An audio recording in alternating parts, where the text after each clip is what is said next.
Oh, can I just check, Director Dumas, is Director DeBoon attending the meeting as well? I didn't think so. I just had a note that Arnold is doing AI. We had this, Amy, we had the same message yesterday afternoon at Joint Resource Recovery in chat. I don't, it seems like a glitch to me. Well, maybe there's a member of the public who's doing that. I just wanted to make sure it wasn't Arnold DeBoon. Sure. Yeah, Chair, it's also showing up like on my chat. It has that message yesterday as well. So it was in the chat as well. Sorry, Chair. That's okay. If I can, thought about this bit yesterday, and it's more important maybe today, because yesterday in joint we had Councillor Houghton joining, who is, as of today, the appointment for joint. The alternate director is sitting just adjacent to me here. If Director DeBoon is in fact live on this meeting, she cannot vote, even though she's at the table. So the one option is that you remove that person from this meeting. He's not. That's what I was just checking. Can't verify because there's no Arnold DeBoon online. I think it might have happened before.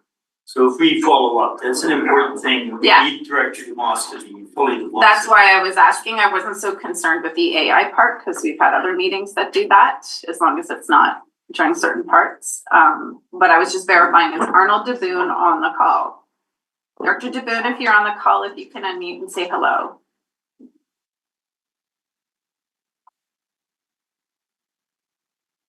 The Arnold is Zoom Siri. Yeah. I received the chat when I received the recording, so I can take that language and give it to IT. Yeah, no problem. And ask them. Okay, thank you. Mostly checking that it's not Director DeBoon who's here. And he's not online, so Director Dumas is the sitting director for Custom today. Thank you. Maybe just watch participants as we go if you see anything. So with that, how about we start our meeting? Welcome, Dr. Cunningham. Thank you. Sorry, I'm a little late. Go ahead. I'm just going to press record first. Yes. And give it a second. Before, if I'm in chair. Yeah. Before the meeting starts, I have a slight announcement to make. As you may notice, I'm wearing a pink shirt because next Wednesday is Pink Shirt Day in regards to bullying, and I celebrate that, and I would like everybody else to remember, please, to wear pink next Wednesday in honor of protecting those who are bullied. Thank you, Dr. Cunningham. Recording in progress. Awesome. All right, and Ange, you're good with roll call? Okay. Okay, welcome everybody. So we will start our February 2025 board meeting. I will start by acknowledging and respecting the Indigenous people within whose traditional lands we are meeting today. I'll take for a motion to adopt the agenda with the inclusion as noted. Main weatherhead discussion, looking in the room. All those in favor? Opposed? Carried. Adoption of the minutes from January. Motion. Thank you, Director Weatherhead. Thank you, Director Lockwood. Any corrections? Seeing none, all those in favor? Opposed? Carried. CA. Yep, through the chair. So we've completed our competition for the regional deputy position that Chief Feist vacated when he became the regional fire chief. And Dan Zayak, who is our former training officer, won that competition. So a little bit of a domino effect in the regional fire service, and we'll be going out to fill the training officer position at this point. Just wanted to check, Dan, are you online? I don't think so. Okay. Well, welcome to wherever you are. 3.1 with recommendations, Rindale Commission, Director Jackson. Yes, I move the recommendation all vote weighted for the garbage tag fees for service S189 refuse transfer. Area A increased from $3.50 to $4 a bag as of March 1st, 2025. Do you have a second? Thank you, Director Hewitt. Discussion? All those in favor? Opposed? Carried. Thank you. CSLAC 3.1.2, Director Vandenberg. Thank you. Five resolutions, majority voted. Start with number one, that the $25,000 in grants for Community Sustainable Living Advisory Committee, S105, be removed from the draft 2025 financial plan and the requisition be reduced to reflect the removal of the grants. Do we have a second? Thank you. Discussion? All those in favor? Opposed? Carried. Second resolution, PO weighted, that is what is PO? Participants only. There we go, participants only. That the 2025 draft Community Sustainable Living Advisory Committee Financial Plan be amended as approved. Second? Thank you. Discussion? All those in favor? Participants? Anybody opposed? And just one quick question, sorry, to Angela and just to the rest of my CSLAC committee members. When we're in committee, our motions need to be reflected a little more of being in a committee with direction to the board. So I did talk to Angela about working with Shelley and the agenda portion so that we're not doing that. These here also are missing some of that language, but it's fine. So just wanted to let you know I followed up on that. Thank you. And number three, go ahead. All vote weighted that the recommendation to the board that RDCK enter into a contribution agreement with Yakanuki for building our partnership of working together on water sustainability for Yakanuki, Crescent Valley, and the chair and the corporate officer be authorized to sign the necessary documents, and further that the cost be paid from S105 Community Sustainability. Second, tyranny discussion. All those in favor? Opposed? Carried. Resolution 4, all vote that the Community Sustainable Living Committee established bylaw number 3004 in 2025 be read first, second, and third by content as amended. Second, thank you, Director. Main discussion. All those in favor? Opposed? Carried. And finally, number 5, all vote that the Rural Mobility Community Advisory Committee bylaw number 3005 in 2025 be read first, second, and third time by content. Thank you, Director Page. Discussion. Can I just get an overview? Can we direct you to the agenda where the bylaw would be for CSLAC and you can read it there? I'm just wondering how coming out of CSLAC versus the board in general. That's a really long conversation. Can we get a quick summary on that? It's more about rural mobility in all aspects, not just transit. If you read the bylaw, it will direct any recommendations specific to our transit service to those appropriate committees. But this is also addressing active transportation, and it's a community appointed committee for the public to give us input on rural mobility. There's several reports there. It's difficult to repeat several meetings conversation right now, but if you look at the CSLAC agenda, you'll have all of that there. The board reports or the reports are all there. Jackman? Well, just to confirm, I believe these are the nature of the bylaws that go to the ministry now for their checking before adoption. Yeah. We're voting these.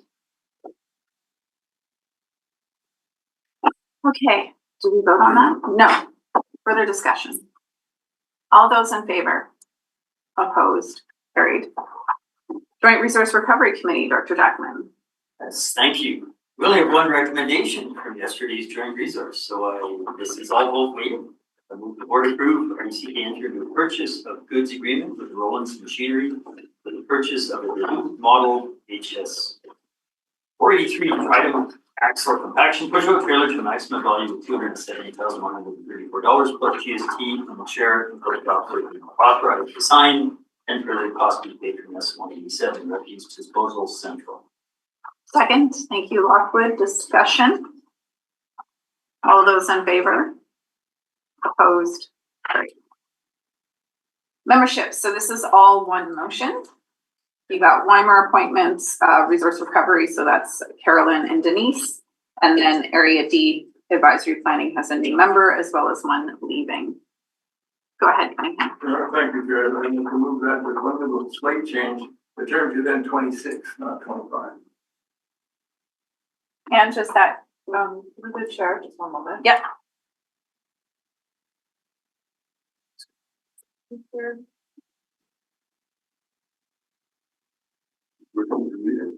No, sorry, she's just checking on the date based on the bylaw. Yeah, so through the chair, the term is for 1 year, so it will be the end of 2022. And you don't need to read it because I think we all have it here, but Director Hewitt. I just got a question about the area 20 appointee. They don't have to be residents of Area D in order to be appointed, or does that individual own property in Area D? And I just don't know it. Historically, yes, lots all over the place. No, I'd actually checked quite a while ago about membership on APHCs, and maybe I'll just ask staff to verify that. Ange? So through the chair, I would have to pull up the bylaw. I checked quite a while ago. I was curious about actually having Yakinuki representation. So that was quite a while ago. That did not come through. I didn't hear from anybody there. But then with recent proposals, especially on woodlots and agricultural stuff, Mr. Wells has been commenting, and I was like, you're an agrologist, you'd be great to have. Yeah. And we're down to 2 members on that APHC. So, yeah. Further discussion. All those in favor? Opposed? Carried. Emergency Program Executive Committee. Everybody's familiar with this committee. I know we have so many, but this is post. Why do we do this right now? Just because we've had a change in advice, or is the term ended? No, through the chair, we do this annually, I believe. Okay. Yeah. Just not in December. And through the chair, it was just missed in December. Okay.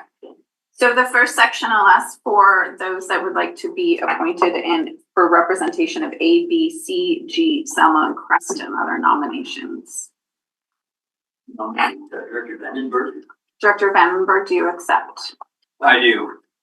And I'm going to treat each one of these as the normal nomination process. So I'm going to ask for a second time for that area. Is there further nominations? For time. Okay, so we'll put Vandenberg in that category. We'll go through all of them. The next one for DEF, Caslow, Jackman. Nominate Director Hewitt. Director Hewitt, do you accept? Thank you. Calling for a second time. And a third time, sorry, checking online.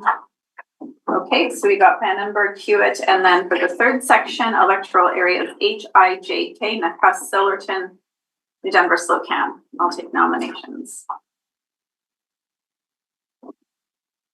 Look at me, guys. Lockwood. I'd like to nominate Weatherhead. Weatherhead, do you accept? Thank you, yes. And I'll call for a second time. And a third time. Okay. So then I think we can go ahead and move the motion with Vandenberg for A, B, C, G, etc. Hewitt for D, E, F, Caslow, and a Weatherhead for HIJK. So moved. Thank you. Discussion. All those in favor? Opposed? Carried. Good work. 4.1 bylaw 2975 local conservation committee. So this is we never had a formal committee to review these intakes. So now we have a formal committee, which is the appropriate process. We have 2 motions there. Move Go third read. Second. Thank you, Hewitt. Discussion. Director Graham. Thank you through the chair. I have a question. I'm trying to find this now, but it was point 3 on page 7 in the second paragraph. It says discretion to review projects with electoral area advisory commissions. And I'm just wondering who those commissions might be. Like, is that our APHCs, or I'm just looking for some clarity on what that actually means. Sure, who is that? The chair could be Sangeet or probably Nelson. Actually, Nelson's online. Go ahead, Nelson. Can I just check audio? Are you able to hear me? Yeah, we can hear you. Thank you. I had trouble hearing the question. I wonder if it could just be repeated. Sure. Go ahead, Director Graham. Thank you. So on point 3, page 7, second paragraph, it says discretion to review projects with electoral area advisory commissions. And I'm just wondering who those commissions might be. Like if those are referring to our area planning heritage commissions, or what commissions does that mean? Did you hear that, Nelson? Could you just give me the page again and what document being referred to? It's in the actual bylaw, Director Graham? Sorry, I have my notes here now. I didn't put which attachment was. Stuart's gonna pull it up. Was it in the terms of reference or the bylaw? Because the terms of reference are out. Under point 3, Page 7.3. the committee is subordinate advisory body to the board. So I think that's not the one you're referencing.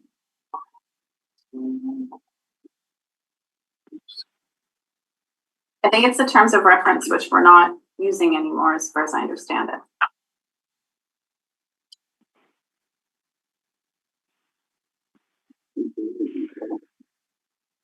Only one with 7 pages is the terms of reference. Yeah. Okay. But I don't see point 3. Can you, it's not in the bylaws, so can we go ahead and then we can, any advisory commission is, Nelson. yeah. Okay. I don't know that we have other advisory commissions. Okay. But yeah, if you want to email that in. Sorry, Nelson, but thank you. No, it's okay. Yeah, just to note that the terms of reference will be repackaged, and we'll address anything in there that needs updating as well. And that will, of course, go through this committee and the board. Okay, thank you. So being that the motion is relative to the bylaw itself, it's not in that bylaw. So I think we're okay, Director Graham? Okay. Further discussion. All those in favor? Opposed? Carried? And the next one. Adoption. Thank you. Do we have a second? Thank you, Director Main. All those in favor? Opposed? Carried. Area G land use amendment. So moved, I can read it, for electoral area G land use amendment, so Pelagie area G, and we received, and the recommendation is that electoral area G land use amendment bylaw 2984, 2024 being a bylaw to amend electoral area G land use bylaw 2452, 2018, 2013, further consideration be adopted for reasons held for land use amendment bylaw 2984. Being a bylaw, that the following items that we obtained, which is approval of land use amendment bylaw by the Ministry of Transportation and Infrastructure pursuant to Section 52(3)(a) of the Transportation Act. Thank you. Do we have a second? Second. Thank you. And this is third reading discussion. All those in favor? Opposed? Carried? And you have another one there, Director Cunningham. And again, I'll read the recommendation itself, that being the electoral area G land use amendment bylaw number 2986, 2024, being a bylaw to amend electoral area G land use bylaw 2018. Hereby give a third reading and further consideration of adoption be withheld. The land use amendment bylaw being a bylaw to amend electoral area G land use bylaw 2452.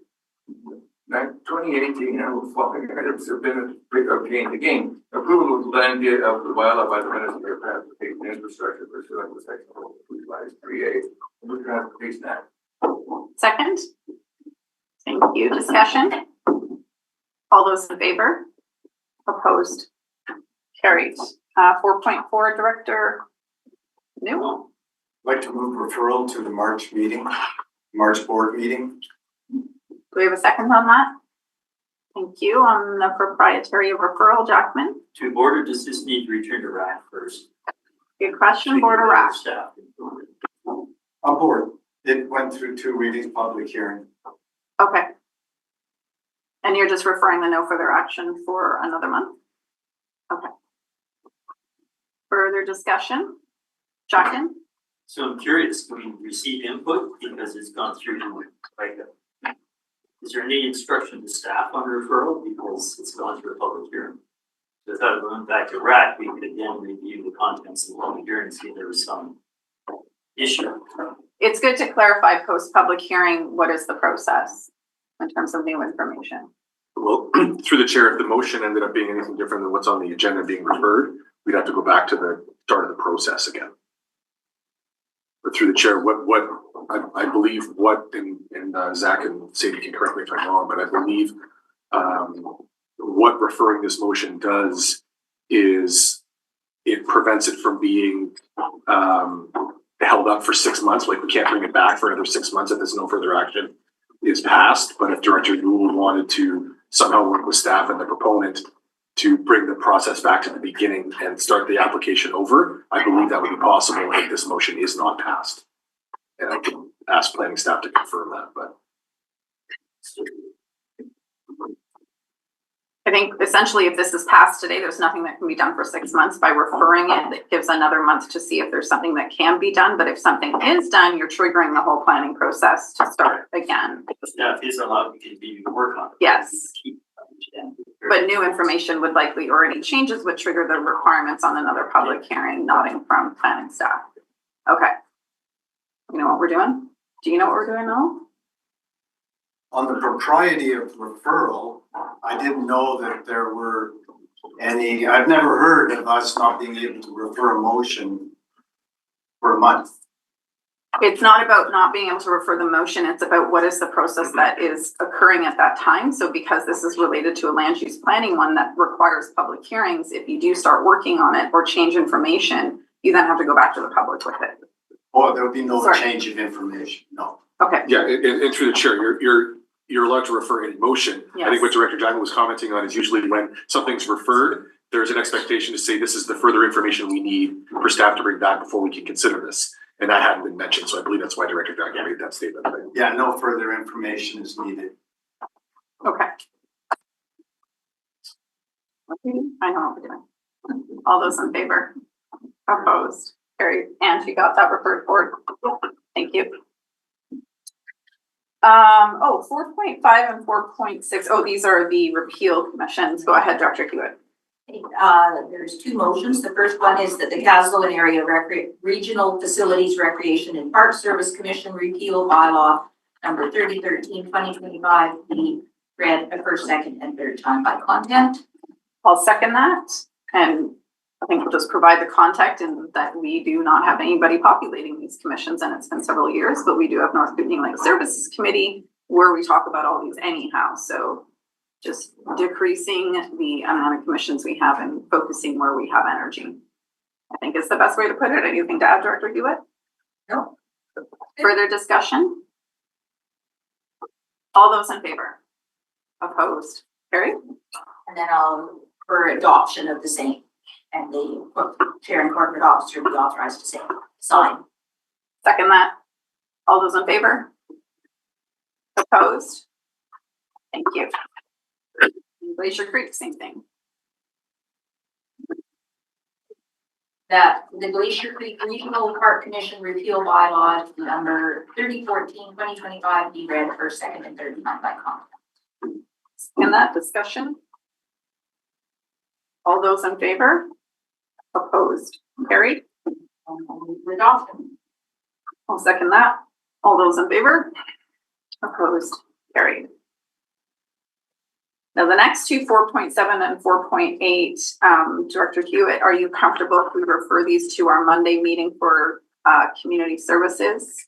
I think now that we have the numbers, we're exceeding quite a bit. So I was hoping we can go back and discuss this. Okay. So move referral back to the North Kootenay Lake Services Committee for the item 4.7. 4.7 and 4.8? Yes. Yeah, they both have the same. Okay. I'll second that. On referral, do we want to reference referral, Papa? Yeah, I do have a question on referral, if I may. When you refer these back, you're referring it back to community advisory or the community services committee? Our shared services committee. Okay, to discuss them. Just to discuss essentially the numbers once we looked at this are quite high. So that's what we want to go back and look at within our budgets if this is necessary. Okay, thank you. Good, Ange? Okay. No further discussion. All those in favor? Opposed? Carried.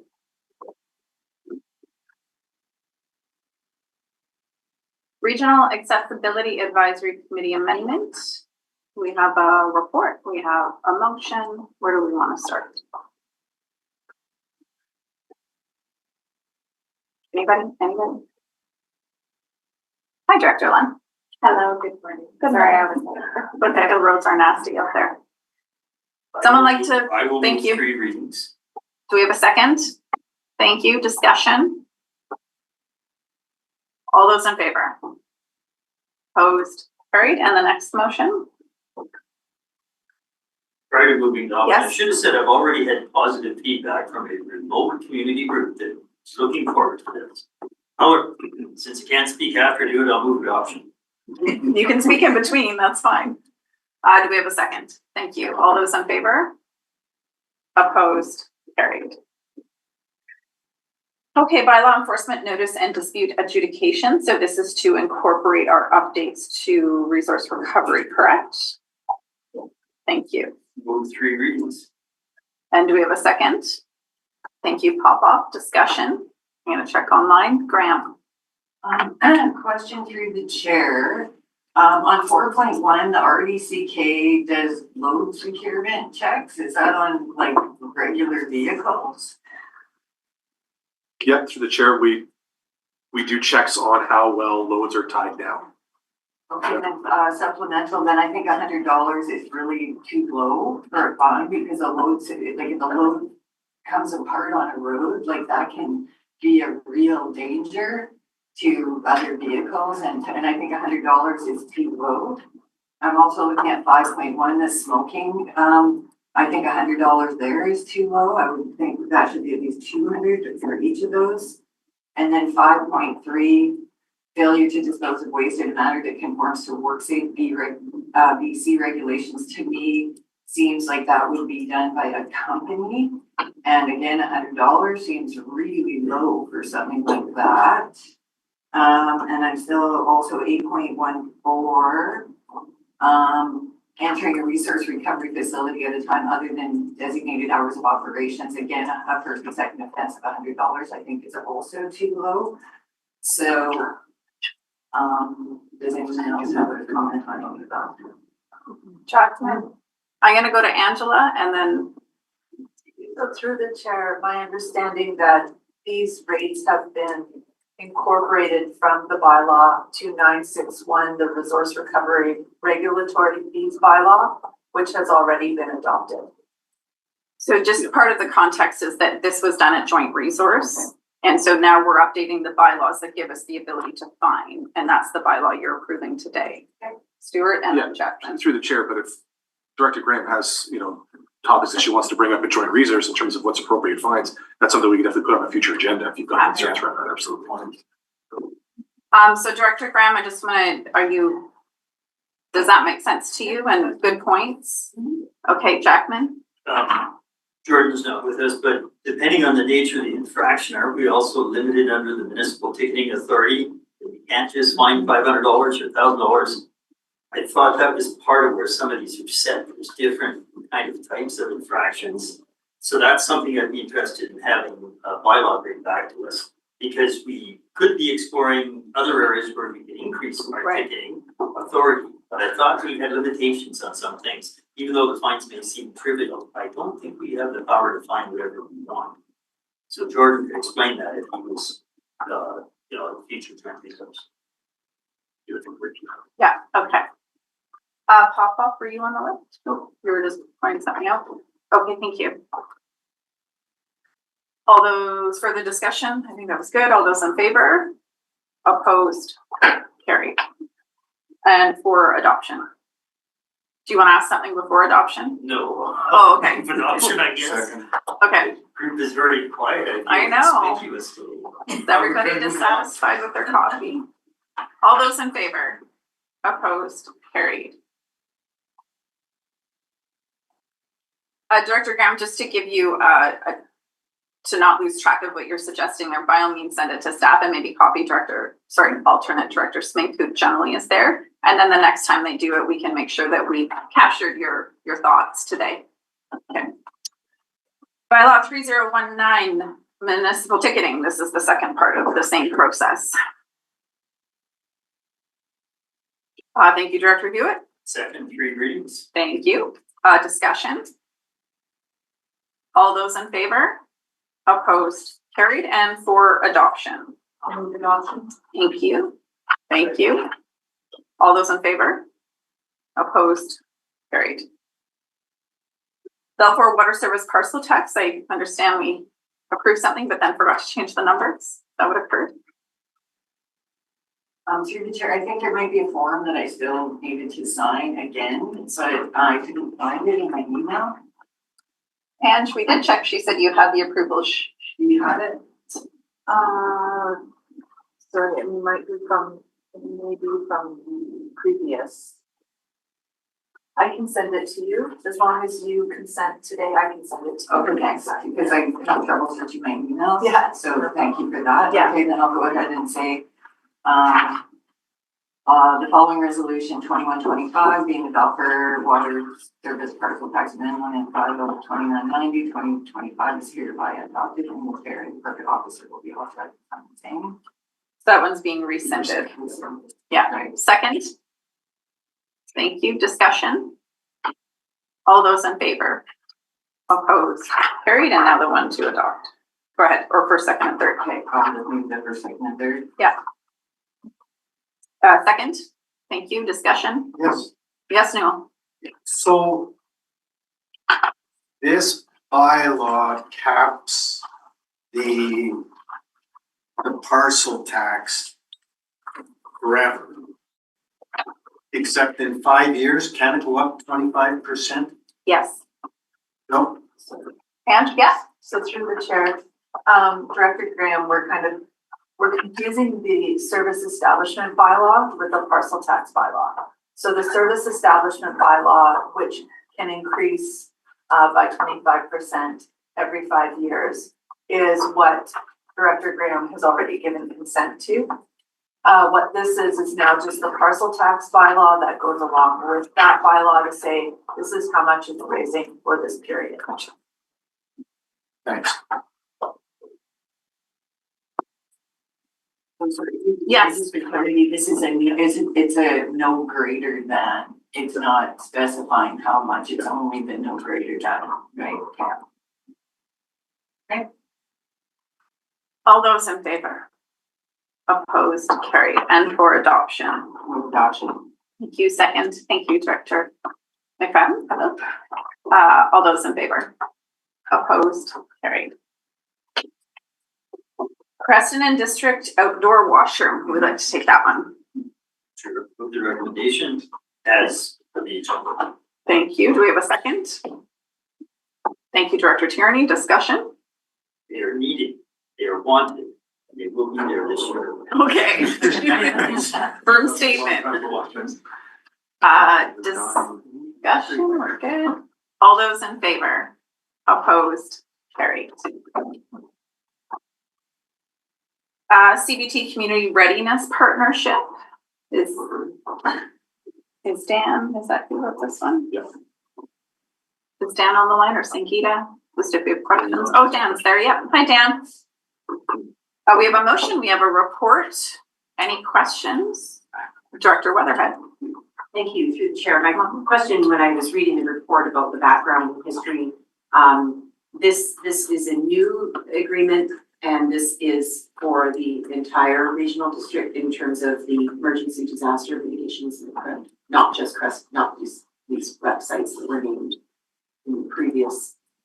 They have named technology capacities at Creston and Castlegar Recreation Centers. So this is a whole new agreement. Is that my understanding? Dan, did you hear the question? Through the chair, yes, thank you. This is a new contribution agreement, and I was listing just some other agreements that we had previously had with CBT. This is a new huge opportunity based on conversations that staff had with CBT last year, articulating some of the constraints that we had with the funding programs that they were offering, and CBT, to their incredible credit, listened and developed a program specifically for regional districts. So they've offered the same contribution agreement to RDEK, RDKB, and RDCK. And it is for the full region where emergency services by us are employed. The entire regional. Yeah, That's, okay. sorry, through the chair. Thank you. Thank you, Dan. Further discussion or a motion? Oh, Lockwood, you're on the list. Sorry, go ahead. Yeah, thank you. I'm wondering if it would be appropriate for myself and Director Cunningham to reach out to Amy to find out if we can continue our dot night the way we have always done it. Can you? Because it's changed. That we have to have this isn't Ready Grant. Oh, this is not Ready Grant. No. Oh, sorry, I just saw CBT. I apologize. Okay. Sorry. Yeah. We'll note Ready Grant's Lockwood's first on the so this is a contribution agreement for emergency services, essentially. Further discussion and or a motion. Fike? Oh, Fike, yes, go ahead. If you could please use chat for your name, then I won't miss you. But Okay, sorry about that. Yeah. That's okay. Of course, this is a good agreement and CBT is great. I guess my concern is in 2 years, can RDCK kind of look backwards and see actual results that are on the ground, that the $230,000 was well spent? And I guess when I look at the brief, Dan, the terms explore kind of makes me nervous because it's not measurable.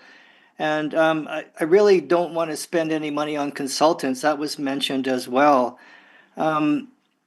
The need for improved regional coordination and collaboration on the disaster risk reduction that's in your brief there, perfect. I guess I'm speaking to fire based on our location and what happened in the Slocan Valley.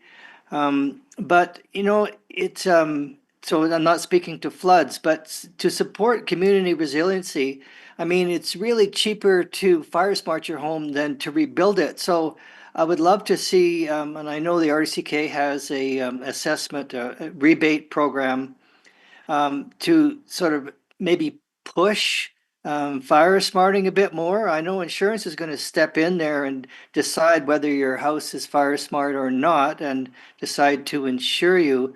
And the one I'd really like to emphasize, just from my point of view and maybe the trauma that happened last year, the collaboration based on last year needs to improve for sure, but training and equipment caches for rural communities, I think that's super important. And I guess I'll just restate again, we don't need to do a lot of exploring here, and I think we want to look back in 2 years and see something that on the ground that we were actually there. Thank you. Thank you, Director Pike. Dan, do you have feedback? Sure, thank you. Through the chair, 100% agree. I think everything that we do will need to have, will need to be measurable and something that we can look back on and say this definitely built or increased resilience in the community. I think because this came in the day before reports were due, so I quickly put a report together, and it's going to come back where we have to submit a solid plan back to CBT to articulate what it is we're going to do, and measurability is for us is in all our projects are definitely something we do. One of the things with this grant is that it has to be in terms of eligibility, which you might have also noticed, Director Fike, is that it has to be above and beyond anything that can be funded through another type of program. So like the CRI grants, UBCM CRI grants is where we get our Fire Smart funding. And as you probably saw in the budget, we actually have 950,000 this year instead of 750,000 for our CRI Fire Smart grant, which is going to create more opportunity there. So this money can be used for things that are like where we can leverage opportunity to have new money. And so I like when I think about it, there's all sorts of work that can be done in terms of building efficiencies and effectiveness of the EOC. That piece to your point around resilience in our communities, like I think of NEP and how can we further increase its impact.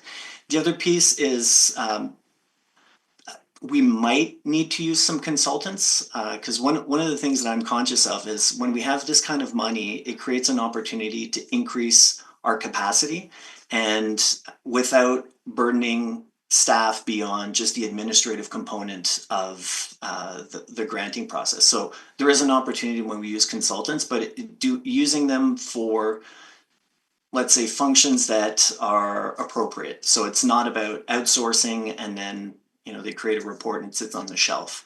It really is about doing like actual work that typically would otherwise need to be done by staff. Through the chair, supplemental. Yeah, go ahead, Director Fike.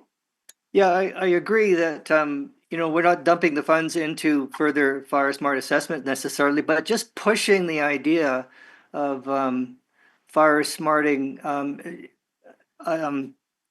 Fire smarting, it's cheaper to fire smart your house than rebuild it. So just, I don't know whether it would be a PR campaign based on, I think after LA, people are kind of, denial is no longer a possibility, really. I mean, you never underestimate the power of denial, but anyway, that's all, Dan. Thanks very much.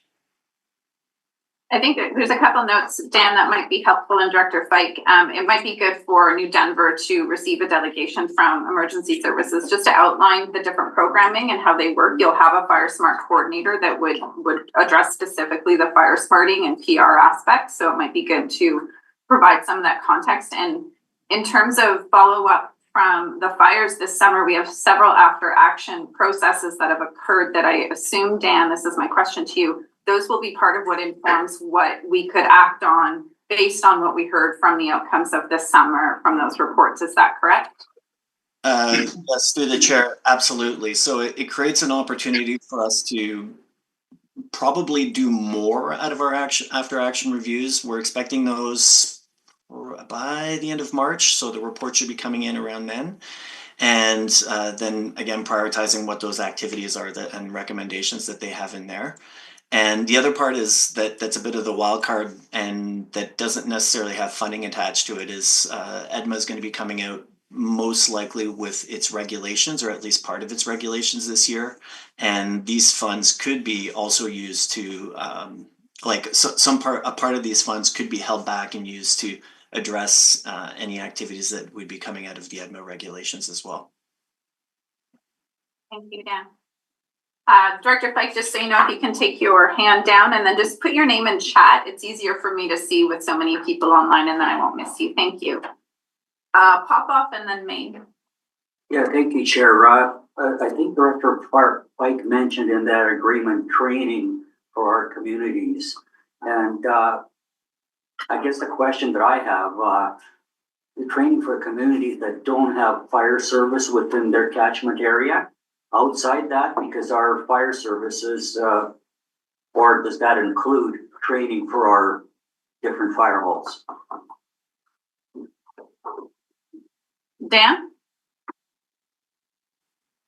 I can't speak to the through the chair. I can't speak to the fire hall piece. If you're talking about like our regional fire service, I think they get training in a different capacity. When it comes to, let's say, groups that are outside the fire protection area, I would, if that was prioritized through through the project plan that we'll put together for this particular grant, I would probably come back to the board for guidance on that, since you did vote in December not to join the Community Cooperative Wildfire, CCWR, Community Wildfire Response Program. So I'd come for you for guidance for that.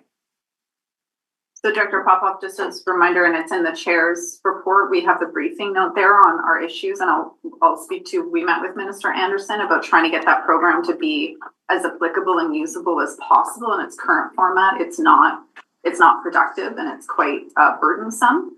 I think in terms of training, the way that we recommended it was that the way training has already occurred, which is through different organizations that are doing S100 and whatnot, that can still continue. Us doing that is not where we're going based on our feedback so far. And that was the question that I had. So for more information to Director Fike, there is an Area Emergency Services Committee meeting on March the 5th in Silverton at 10:30 a.m. You want to just email that to him? You can include the yes, link. And we can possibly have a representative from New Denver attend that meeting and discuss the issues that he presented here. Yeah. It's good to know that Director Casely participated in the after action reports on behalf of New Denver. So this is where we need to make sure you guys are talking to each other about what was said and what was requested. But emergency services could also be the committee where you guys can all sit down and work it out. Maine, and no motion on the floor so far.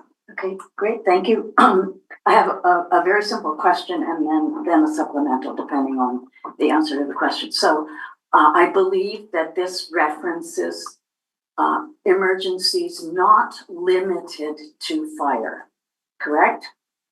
Okay, in that case, it's really easy for all of us to, when you say the word emergency, fire is what's connected with it, but we have all sorts of other emergencies, and I see this as a way of starting to plan around floods, debris flows, train derailments in areas where that's appropriate, bombings, one of which did happen in New Denver 15 years ago. A truck was blown up by a pipe bomb. There's all sorts of emergencies and there's all sorts of levels of preparedness. And there's the individual preparedness, there's the neighborhood preparedness, but then for the municipalities and to some degree the local, the rural electoral areas, Silverton learned that we have to take steps to protect our data and our technology. So there's all sorts of things that can happen along with this. And I see it as a really exciting piece to be able to look at emergencies as a class, not just fire. Okay, see Dan nodding. Cunningham. Thank you, Chair. No motion on the floor, FYI, if anyone would like to move a motion, just go ahead. Yes, I'd like to point out that with regards to fire department training, firefighters are specifically trained in structural firefighting. And the addition of courses such as the S100 are being done in addition to these things. And in fact, in Weimar Fire Department and the people who put on our S100 invites the whole community to participate. In other words, because more knowledge is better for everybody, and that goes along with the fire smart thing. It occurs to me that perhaps we should be looking at that kind of thing, perhaps beyond community-wise thing. So, because a lot of people don't know or didn't realize that if you look at the California example, the buildings that were saved were those who were pumped up their swimming pools and put sprinklers on their roofs, those kinds of things. And we've known about that for years. As a matter of fact, we do have trailers with sprinkler trailers and things like that. It's odd that kind of thing didn't happen in California. We should be, I think, having expanded some kind of expanded education on this. So perhaps some of this funding from the trust will be worthwhile used in a worthwhile way to expand that kind of thing, so the whole community can be aware, or perhaps the whole regional district, because education never hurt anybody. Comment. I have obviously not moved the motion, but I will certainly quite willing to do so. Sorry, you are moving the motion or Yes. you are not? You're moving the motion. Thank you. Do we have a second? Thank you.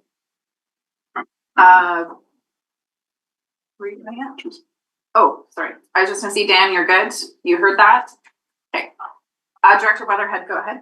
Oh, no, thank you. I was just going to move the motion. All right. Further discussion on the motion? All those in favor? Opposed? Carried. Okay. Okay, Corey Scott's the next one on this one. I thought it was Dan again. So this is flood hazard policy.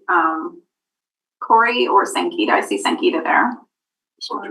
Yes, please do. Go ahead, Stuart. Yeah, through the chair, the only reason for this report is that the motion needed to be in a particular format. The motion that you see was required by the granting agency. So it's the same report, essentially the same project that's come to you before. We're just looking for different wording on the motion. Thank you, Director Hewitt. Second, Lockwood, discussion. Jackman. Yeah, I appreciate there's a lot of history in tracking back to 2017, which in my mind was Alberta and BC disasters. The Fed said, hey, we want to face this. Here's some money, too much work. And through that, I appreciate this, what did we do in 2019, 2022, et cetera, focused on areas. What work has to be done today? Cause I kind of read that there's $8,900 plus 1,100, or near $10,000 plus 0.2 FTE of 102. Exactly what work is gonna be done. The report says there's minimal risk, this isn't something, we're building something. What's gonna happen? Is this just a bit of a policy update plus a GIS mapping update? What exactly we're gonna do? Corey, did you hear that question? I did, yes. Go ahead. Through the chair, the intent of this is to do a full policy review, a high-level policy review of the regional district's relevant flood hazard policies, as well as its member municipalities' flood hazard policies, to look for opportunities for alignment there. And then the other piece, and I think that this is probably the meat and potatoes of this, is to adapt the information from the flood hazard work done through NDMP to adapt that to our floodplain management bylaws, which are really where kind of the rubber meets the road for actually enshrining that work in a regulatory process. So making that information legally enforceable is the short of it. So the work would be focused primarily around a review of the regional district's floodplain management bylaw, as well as the Village of Salmo's floodplain bylaw, both of which could use a comprehensive updates. Supplemental? 1,000, I can see that covering the high-level policy review. But then the next step, the important step, I think Bert just said, potatoes, you gotta do this mapping update. So I have no hint of what that cost is or how that's gonna happen. And then I'm more than curious, do I just wait? Because 0.2 of an FTE, maybe I read that wrong, indicates that there's a much bigger piece of work, but no money outside for mapping or GIS at the time. Do we have any sense of what that's gonna be? Because there's a lot of flood hazard zones in our regional district. Yeah. Go ahead, Corey. Through the chair, the $10,000 that's listed in the staff report, that's the amount needed to submit the expression of interest as well as the full proposal, which has been done. The actual request to the province is, I believe, $194,000 to complete this work. That's where I'm out of date, or I have to reread something, I guess, revisit this. And we've already, and where's that 194, Corey? The 194 is based on estimates provided by the engineering consultant that assisted us in the proposal development. I'm sorry, I meant to ask, is that already applied for? Yes. Okay, thank you.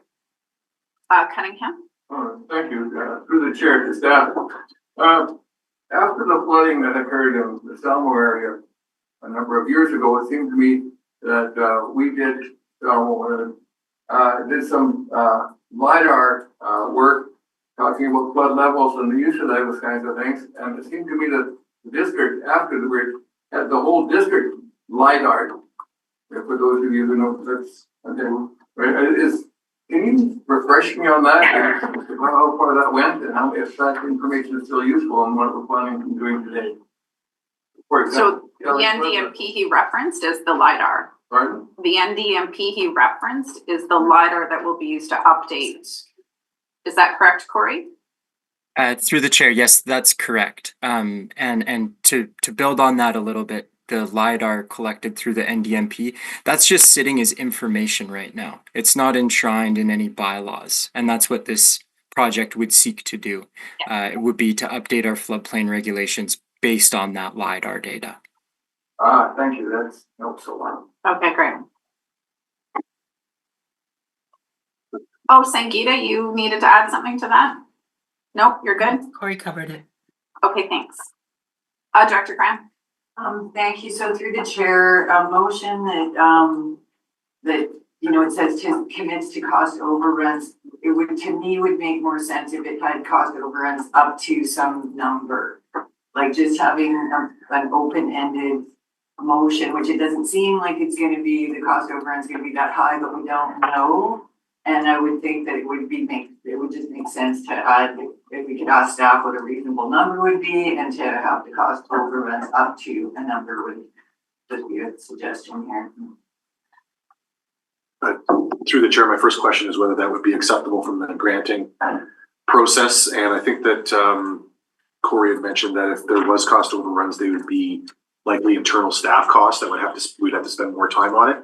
So it'd be items that would already be in the budget as opposed to any increased external costs. But I can have Corey speak to that and whether or not it would be acceptable from the granting agency's perspective to put in a limit. So yeah, the granting agency is the one that wants this wording. So Corey, go ahead. Could we include a limit on that based on what they requested as a motion? I'm through the chair. I'm not entirely sure. They just provided that template wording that's in the recommendation. That's the wording that they provided. There was no indication whether there was a maximum. What I would like to highlight for the board is that the proposal form that they provide seems to be, and they confirm this in our meeting with them, more tailored towards structural projects. So actual mitigation measures such as dikes and damming structures. So through that, I believe that the cost overrun concerns from the ministry appear to me to be mainly around material and labor costs, and less so because this is a non-structural project. The consulting costs are pretty well understood, and it's pretty low risk that there would be cost overruns. So to answer the question, I'm not sure whether the ministry would be amenable to changing the template wording that they've provided around cost overruns. But I do get your point, Director Graham. I understand. I think part of what Corey's indicating is that those risks are mostly in the actual building infrastructure components. Go ahead. Through the chair, if the cost of the project is a concern for the board, then you could pass a second motion that says staff be directed to come back to the board should the cost go over budget, and then you can determine whether you want to proceed at that point. We could do would be out of pocket. Why don't we do that? Why don't we finish this one and then we can figure out the wording and come back to that? Unless we have wording right now. I don't know that we know those numbers right now. Well, let's finish this motion, but that's a good option. Further discussion on the motion? All those in favor? Opposed? Carried. So would we, how would we word that? Or do we want to take that one away and then we can bring it back before the end of the meeting? Yeah, to the chair, we can bring it back in March. Dr. Graham, I'm going to go to you on that one. I would like that. To come back in March, are we okay with that? Okay. Okay, Corey, so we're going to, Dr. Graham will probably reach out to you and we'll make sure we get a motion in March that says to a certain limit, and otherwise you have to come back to the board.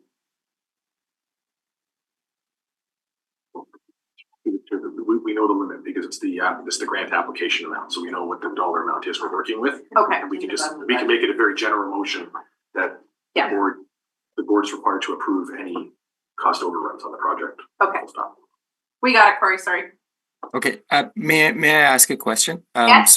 So did a resolution get passed today around cost overruns? Yes. Okay. Thank you. No, sorry. We moved and passed the motion as indicated in the agenda. In March, we'll pass a motion that indicates at a certain amount, and beyond that, you have to come back to the board for the overruns.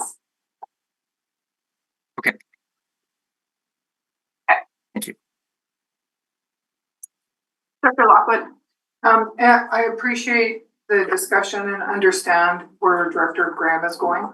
My concern would be is we get so far down and then we find out that we're over, I don't know what that number is, that we're over $500 or $5,000 and the board voted against it. Then what happens to the grant?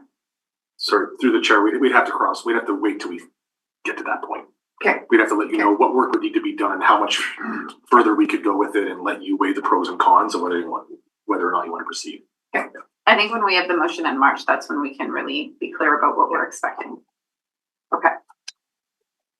5.2.3, RDCK initiatives with First Nations, alignment with UNDRIP. So we have a motion, we have a report, we have Sangita in the room who wrote the report. I'll open up to the floor.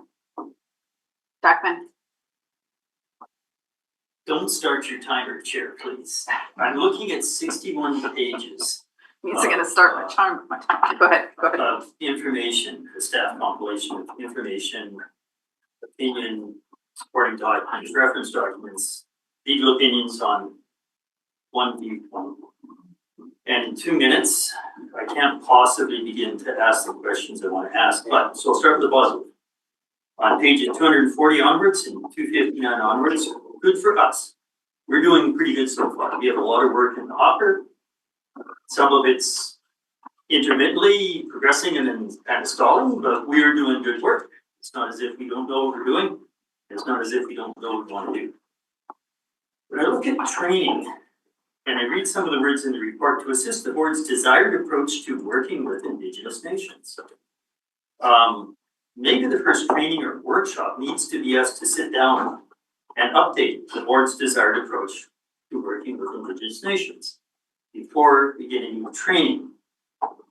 I've had more training than some. I've done everything I could through UBCM, through LGLA, lots of sessions, lots of experience, still lots of questions.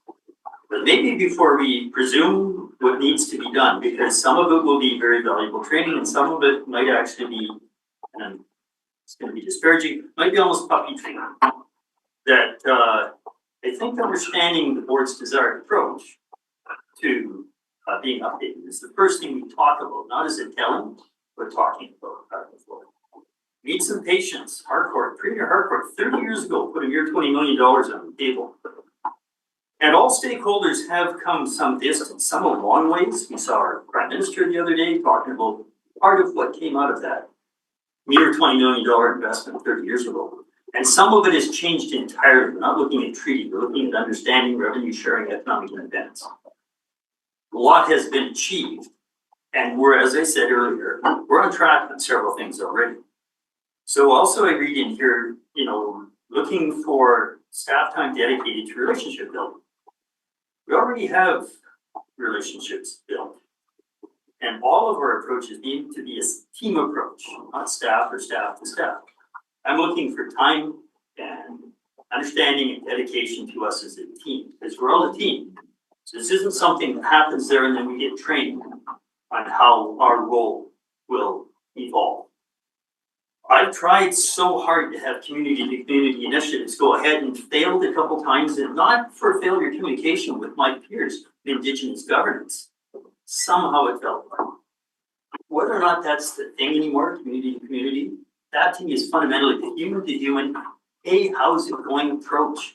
Not that we have regulatory UNDRIP and this and that DRIPA that we have to somehow understand and follow. It's just, how are you doing? You're humans, we're here together, we live together. Some of us are friends. That's the approach, not a training on the regulatory side. So the only other point I want to raise is a bit of a history here. Page 212 of 534, if you look at the addenda package, which I love that we staff put it together and see everything in one big shot. There's a quote through the development of KLP and Friends could be like a good working relationship has evolved between RDCK and Yakima staff. As I read on, our working relationship was never just staff. And that relationship evolved, and the Friends of Kootenay Lake evolved in a manner differently from what I see as being captured as maybe a historical record. So at some other point, if somebody wants training from me on who was in the room, Ramona and I have talked about it, FOST. Can't talk to Ramona Maddox anymore. Bless her, I hope she's doing well. She left the regional district because of family issues as our chief of development, or head of the development department. And Shadrach and I have talked. We were all in the room. Ron Nichols probably available to talk. We can actually have maybe a bit of a training session or a historical recap of what we're trying to do. What Bruce McDonald and I came head to head on.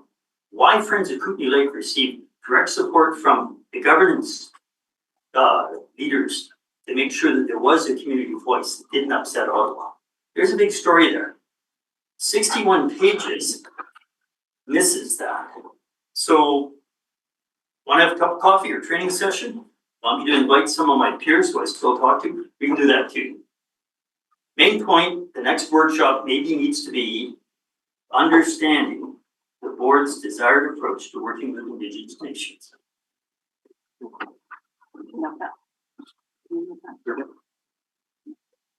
Thank you. Vandenberg. Yes, thank you. Not to repeat anything that Director Jackman has said, to add into this, it was a lot to grasp in a short period of time. A lot of ideas. I take pride in the amount of research I've done on the UNDRIP and DRIPA files, and I'm firmly content that it is a federal provincial area, but we have our roles. We have our roles in local government. What I'm reading in the supporting documents is a work plan to move forward, and I think it's a little bit premature. We haven't had conversations on a lot of the detail within these work plans, and I'm not comfortable with it. I'm still looking forward to the leaders, leader-to-leader conversations that we're trying to evolve and get going. Appreciate the work that we are doing in our communities with our First Nations, but what is proposed here is quite a path forward, and I'm not comfortable with that. And I would also like to point out that one of the supporting documents, very well written, and it's from the Union of British Columbia Indian Bands, suggests an awful lot, but there's no authorization in that. It's misleading to me at this point in time.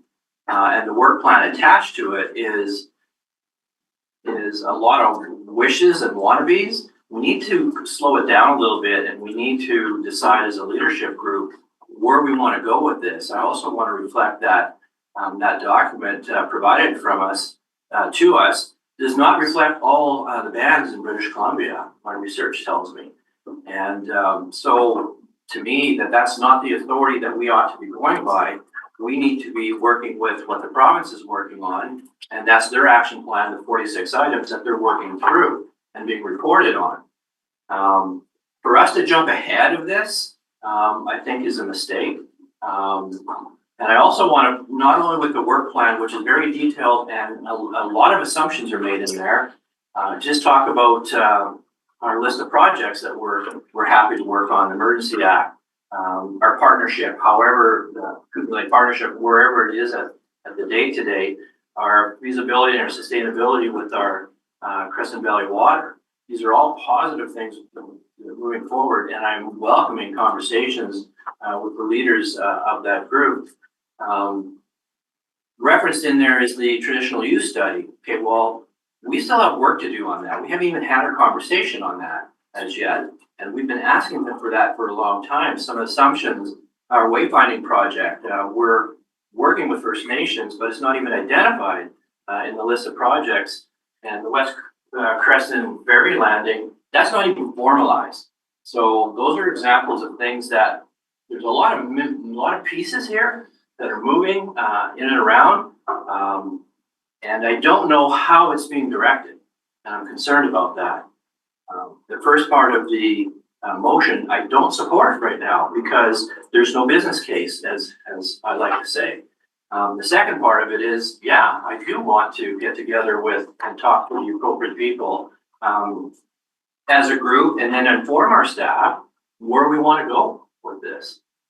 This is really taking a big leap forward.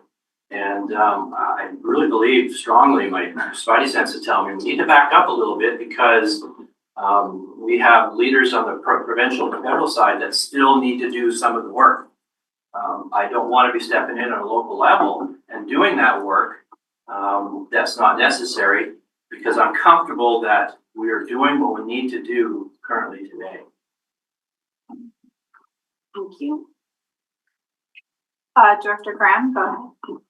Thank you, and thank you through the chair, and thank you to my colleagues who have already spoken, so I'm not going to address any of those issues.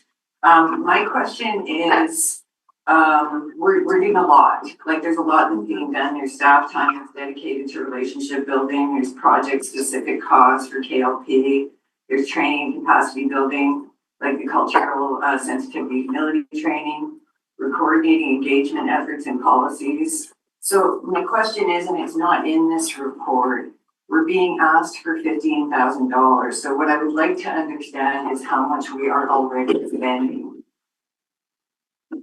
It's being absorbed in other budgets, but it's not clear to me, like how much are we already invested here? So before I would want to like support more finance, I would just like to know like how much is already being invested by the regional district. Yeah. Through the chair, on training? On the whole, like we're talking about the financial considerations of the proposed solution. Yep. So right now, like I don't know, like it's not in the report. It just says that these items, there's 4 or 5 listed there, 1, 2, 3, 4, and they're being absorbed by other budgets, but I have no idea how much that is. So I would like to have that understanding to know how much we're spending before I say, yes, let's spend more. So it just was missing from the report. So through the chair, last year would have been less than $2,000. We did the board training that you had with Jared Basil, and we did a similar session in Creston, which cost just about the same. So it was less than $2,000 last year. So that includes the staff time dedicated to relationship building. I think that that's the clarification that needs to be made, is that we're talking about training in this, but the report references all of the activities we're doing in other departments that are not training, they're actual projects. And that's where I think that's what you're asking, Director Graham, is all the funding going into those components, which is part of the bigger relationship building component. Yeah, and through the chair, I would say there's very little time that would be what I would call relationship building outside of a specific project that it's associated with. So when we talk about the relationship building, it's Mark and Joe sitting down with Tunaha staff talking about the traditional use study. It's Uli sitting down with staff, talking about certain issues that we've got in the resource recovery services. So it's not something where we're sitting down, taking a day with Yakanuki staff or another nation staff and sitting there and working through things generally over the course of a day or something like that. It's tied to those specific projects that are in there. But no, I don't have a specific dollar amount, hours dedicated to it. And so supplemental, if I may, this report also says that there is already funding for training for emergency staff and for elected officials. Is that correct? So through the chair, that's the reference to the EDMA work that the board approved last month. I'm just going to note that I think that the notion of what would be helpful, and we'll keep going through the speakers list, is a workshop that actually goes through what are all the areas we're currently working in, i.e. our Indigenous engagement relations is one that is actually the first one coming through DRIPA that is required, that we do have funding for. But what's the rest of it? I think that that's kind of the workshop idea Director Jackman was talking about. So we have a full picture, we can understand where it's occurring, what those relationships are. So as I listen, I'm going to kind of build on possibly that's one of our first actions. Well, it's not a first action. McFadden and then Paige. Thank you. Thank you for fellow directors. I appreciate hearing your perspective, especially those that have been around the table longer and understand the history longer. I do wrestle with putting the cart before the horse and whether or not we really know what we need training on yet, because I agree with you, Director Jackman, that it is about a relationship building, but in the city of Cascar, we've got a little bit of hot water because we have a relationship with one, and someone else is now sending letters and upset that we have a relationship with one. And so when you're trying to just really understand people at a human level and build those relationships so we can make the best decisions we can, but yet we're in this framework where there's dollars and cents attached to these things, and that causes us to be at odds sometimes and causes their own nations to be at odds sometimes. We actually have a framework that's built to not succeed. And that is quite struggling for me as an elected official who deeply just wants to understand how we can do it better. Mm-hmm. And we're not being set up to succeed. And so I think until the province really puts some framework around what this is supposed to look like, And either we're trying to just have relationships and make our communities better, or there's very specific guidelines around what that needs to look like, and not this in between of gray, because that's what we're trying to live right now, is we want you to do these things, but yet we're not really telling you how to do them. And so we might be making it worse, and I feel that tension. And I have told them such when I've got these letters, is I am stuck in a tension of wanting to understand where you're coming from, but yet being stuck between, and that's not a comfortable place to be. And so I am cautious about us doing training that might change. Now, like the training we had about learning history, I do think it's important. And so I wrestle with this because I see the benefit of some of the training, but I'm cautious around if it goes too much into we're actually setting policies and direction around what that is yet, because I just don't think we have clear understanding of any of that yet. And so we might be putting our own framework around that might change in 6 months from now. And I just want to be cautious that we're not doing that. So yeah, just my own thoughts. I don't really know where it lands on this, to be honest, on this motion. I'm still wrestling with that and look forward to if anyone else has any other perspective to add to the conversation. But it is a very struggling thing. I ran into it in the city of Casper, so I agree with you. On a fundamental level, so we're being set up to fail, I think. Stuart, you want to comment? Yeah, through the chair, just to Director Jackman's comment about maybe a workshop on how the board wants staff to engage and the board to engage with First Nations. It might be helpful to have the workshop and then speak a little bit to the work that's going on, because to Director Vandenberg's point, when I believe he said something along the lines of he doesn't know how the work is being directed. I don't think a lot of the board knows how the work is being directed. And at the Crescent Valley Services Committee, there is a lot going on that doesn't get to this table. And I think it would benefit the board to understand all the work that's being done that doesn't get here until there's an approval required.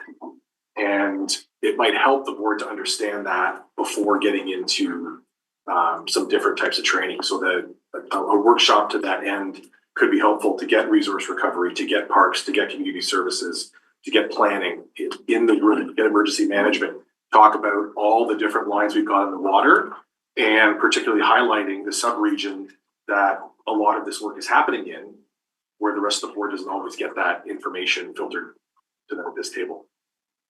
Okay, we still have several speakers, and I think that that's kind of what we're hearing. So thank you for capturing that. Sure. Wonderful. Process? We're just in discussion. What's your process? Seems to me that this is two separate motions, and we're debating both of them. We have no motions on the floor. So I'm going to keep going through the speakers list. Oh, okay. When we get to you, if you want to move a motion, create or ask for division, you can do what you would like. I got Paige, Maine, Newell, and myself. Paige, go ahead. Well, I'll move first motion divided. I'll second. So not the and further. Yeah, for now. Just that the board approve an annual allocation. Yeah, 15,000. And Chair, we do have to call for division if we're going to. But there's no motion moved, so can he just move? Yes. Yeah. Thank you. So no motion has been moved. You can move the first as a standalone motion. That's what you've done. Okay. I'll second that. Second. Okay. Keep going, Paige.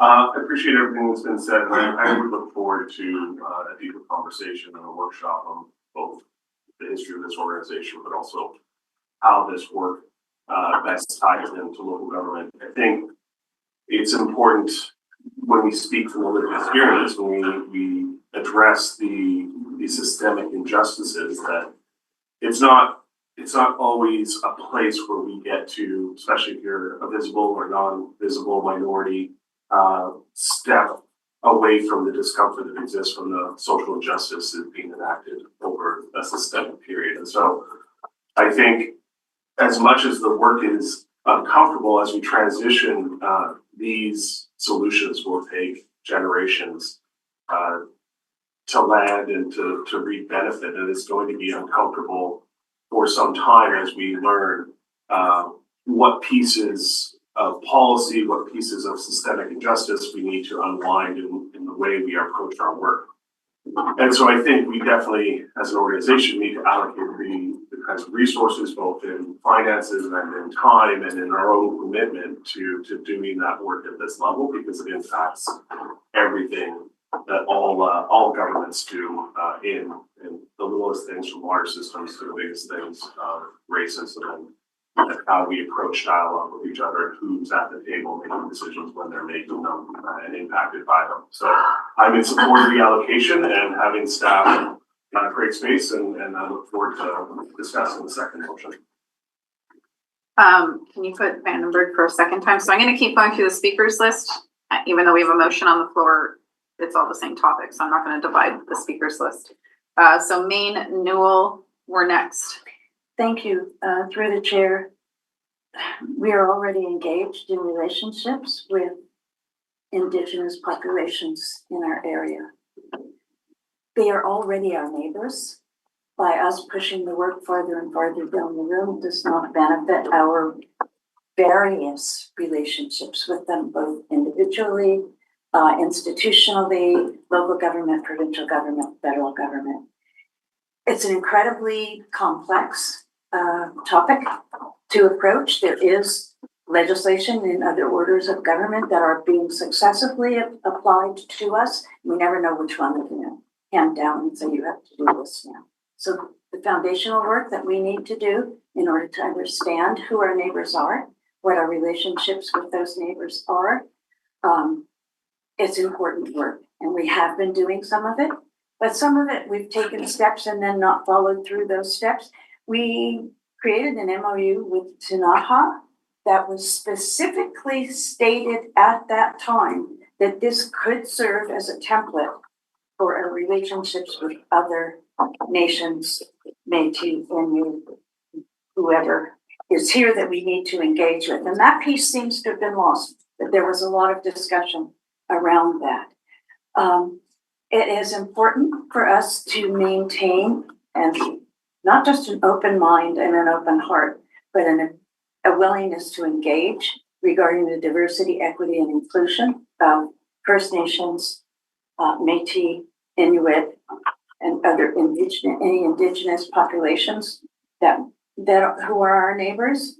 I absolutely support the concept that we undertake an initial workshop that not that it codifies this, but that it explains how we got to where we are now and recapitulates some of the work that we've already done, because some of it goes back before this particular term. And so not everyone at this table has the same depth of history with it.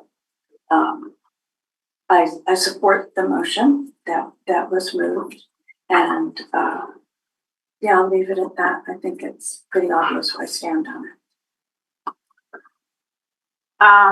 We'll get to you, Director Deckman, if I can keep going. And thank you, Director Graham, for helping people coming in to know where they go. Thank you very much. Okay, Newell? That's what I wanted to do. Okay, done.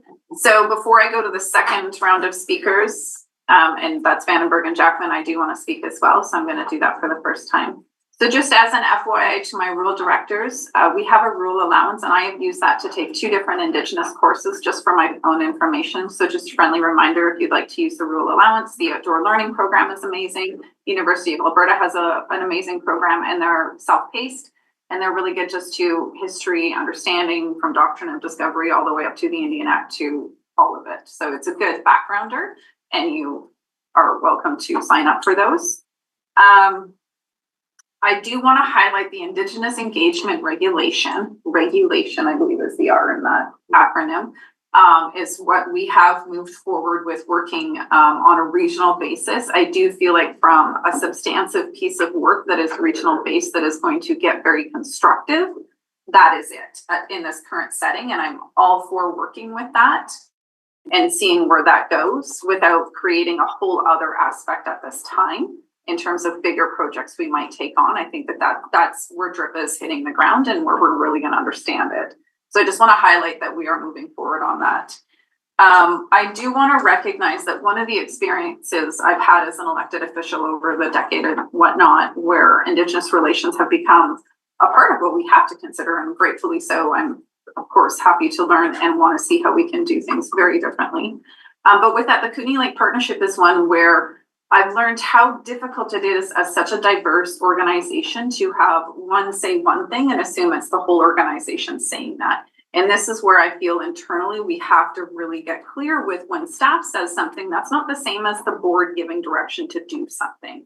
The Kootenay Lake Partnership needs serious work to amend what has been a divisive relationship. And I'm just going to state that's where we need to do some work where there are issues. And so that's been on the table for some time in terms of the Kootenay Lake Partnership, and we need to get that addressed again before we go out and start doing bigger ones. In terms of the Tanaka MOU, we've had no update on that. I would like to raise that we do need to know where that's at. We asked when we moved that the board would be kept appraised of it. I think part of the KLP work is why we may not have seen a lot on that so far, but we do need to know what happened with that MOU because that is where we were expecting some tangible, how does this look? Number 5, I think, that's me keeping track of my notes. I think what we've heard is a workshop that is more internally based. What's happening? Who's doing what? What are those relationships? What has been committed to would be a really good starter from knowing where do we go from there. So I don't have a problem with this motion other than I don't think it should be for 5 years consecutive. I think it should be for 1 year and we review where we're at and then reassess. But when we get to the motion discussion, I'll wait to see that. Definitely it's not a simple process. And I think in our relationship building, we know that we have a lot of one-off conversations, which are critical. We change, staff change. That's the difficulty is we're an entity of an organization, but the people can change and we can all approach things differently. We're never gonna all be aligned. But having a workshop that enables us to understand what are we already doing, what has already been committed to, what are the barriers, how can we build on what's already there is what we need to focus on. So that's what I've heard. And I think that if this motion moves forward, that's what we would expect to have staff coordinate. So then going to, there is a motion on the floor. Was Jackman or Vandenberg? You want to move an amendment? Go ahead. It's in chat so that Ange can see it. The proposed amendment to revise the wording that the board approve a 2025 allocation of $15,000 in the 2025 to 2029 financial plan for general advanced services 100 budget to support Indigenous relation workshops and or training for staff and elected officials and direct staff to recommend workshop and training opportunities. The second amendment. So we already have a motion on the floor. Is this? This is an amendment to the motion. I hope the parliamentarian would say it falls within the trying to broaden. I can't speak, but would. Ange? Chair, I think because of the allocation being just for the year, that changes the motion and it would have to be an amendment, not an amendment. It is an amendment. Yeah, he is moving it out. It's an amendment. Yeah, so Yeah. I'll second. It changes the intent. Okay, so the amendment is removing the removing the 5-year consecutive allocation. And then the second component. Workshop. Okay. Let's speak a little further. You can speak a little further, then I have Vandenberg and then Lockwood. Yeah, so I was just second. Okay, amendments on the floor. Go ahead, Jackman. So there's really 3 components. A little bit of baby steps. Let's do this for 1 year, not presume it's gonna happen in 5 years. We may decide next year we want $50,000. Yeah. Entirely different. We don't know. Workshops and or training, because I think that's what I've heard here. Workshop is part of the process, not just being told, but being part of the conversation. And being a two-way street conversation, I've changed the word to recommend, the staff recommend opportunities, because I don't want to just see the program laid out for me. Here's what you're going to do in April, July, and October. That I'm fully open to the people who are plugged in and in good conversations to make a recommendation, but then by consensus, we'll decide what we do and when we do it. Workshop first, training first. So I tried to touch on 3 elements here. Okay, thank you. So there's an amendment on the floor. Vandenberg, I had you for a second time. You can speak to any components.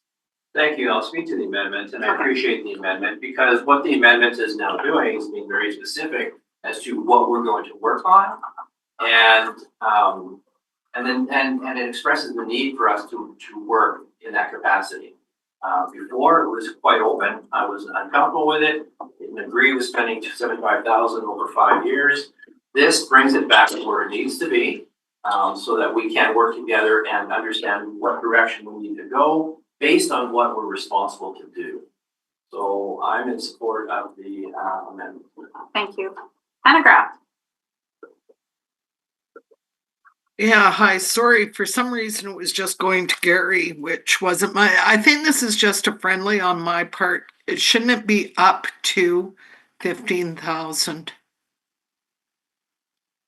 The chair, Yeah. I deliberately just made it 15 because general opinion is a huge budget. And we have enough uncertainty. I just thought, let's reserve that one.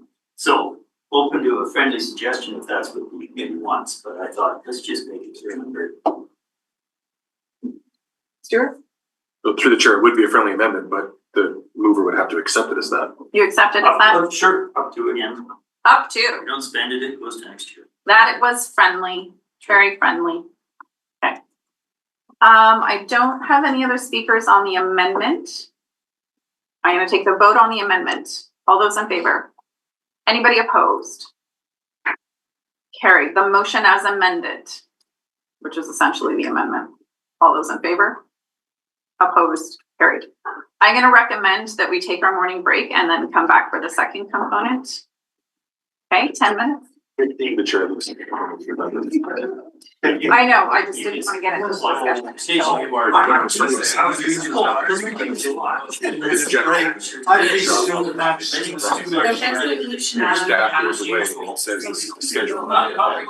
Maybe there isn't.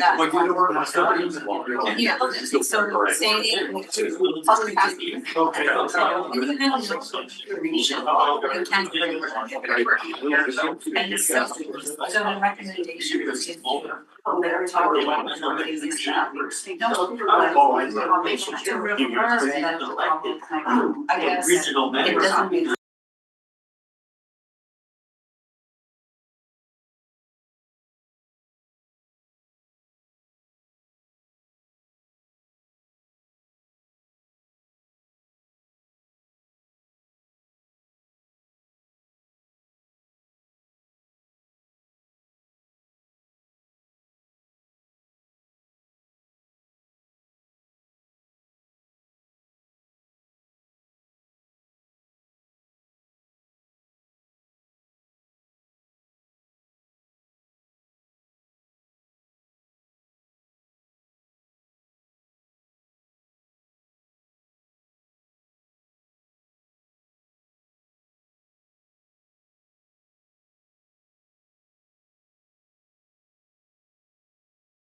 Recording stopped.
Recording in progress.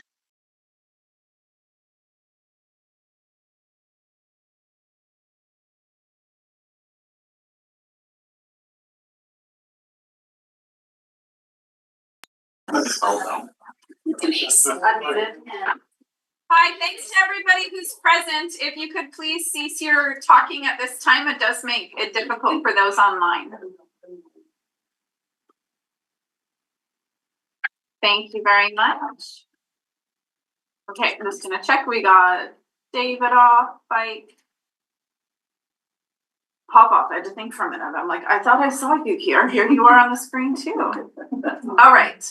So, Stuart, can you just speak to, I believe the second motion is not necessary, but go ahead. Yeah, through the chair, I think with the direction we received in the first motion with regards to coming back and recommending a schedule of workshop, if staff felt that down the road an education session around UNDRIP was necessary, we could propose that in the schedule and you could determine whether or not you want to proceed with it. So I think it's redundant on the second part. I will open up to the floor, but that was kind of what we determined. Jackman, go ahead. Yeah, my thoughts, if we were gonna be that specific, we would refer it 6 months or a year to see how we're doing, once we understand what we are doing. But maybe it's more appropriate based on what CEO said, and just say no further action on that portion. I would move no further action on that portion. We have to do something with it. No, we don't. Okay. No, we can just move along. Okay. So we're moving along. We are on to 5.2.4. This is the building code update. Do we have questions? I think it would be good to remind us we don't get to set the building code, nor do we have input on it, nor do we get to alter it. So this is an FYI. This is what you're administering now. Any questions? Lockwood and then Jackman. Thank you, through the chair too. I don't know who's answering this as staff because Amanda's not with us anymore. Sangeeta's here, Stuart's here. Okay. I was asked this by a business person that has been working, trying to get a place open, and the changes to a bathroom to be able to add an adult change table. If they're not open before March, whatever this takes place, I forget if it's the 31st or the 1st. Oh no, March 10th. Do they have to redo their bathroom if it's not open before March 10th? No, through the chair, if they have an active permit, they're under the old code. Okay, that's all I need to know. Thank you. Okay. Vandenberg? Thank you.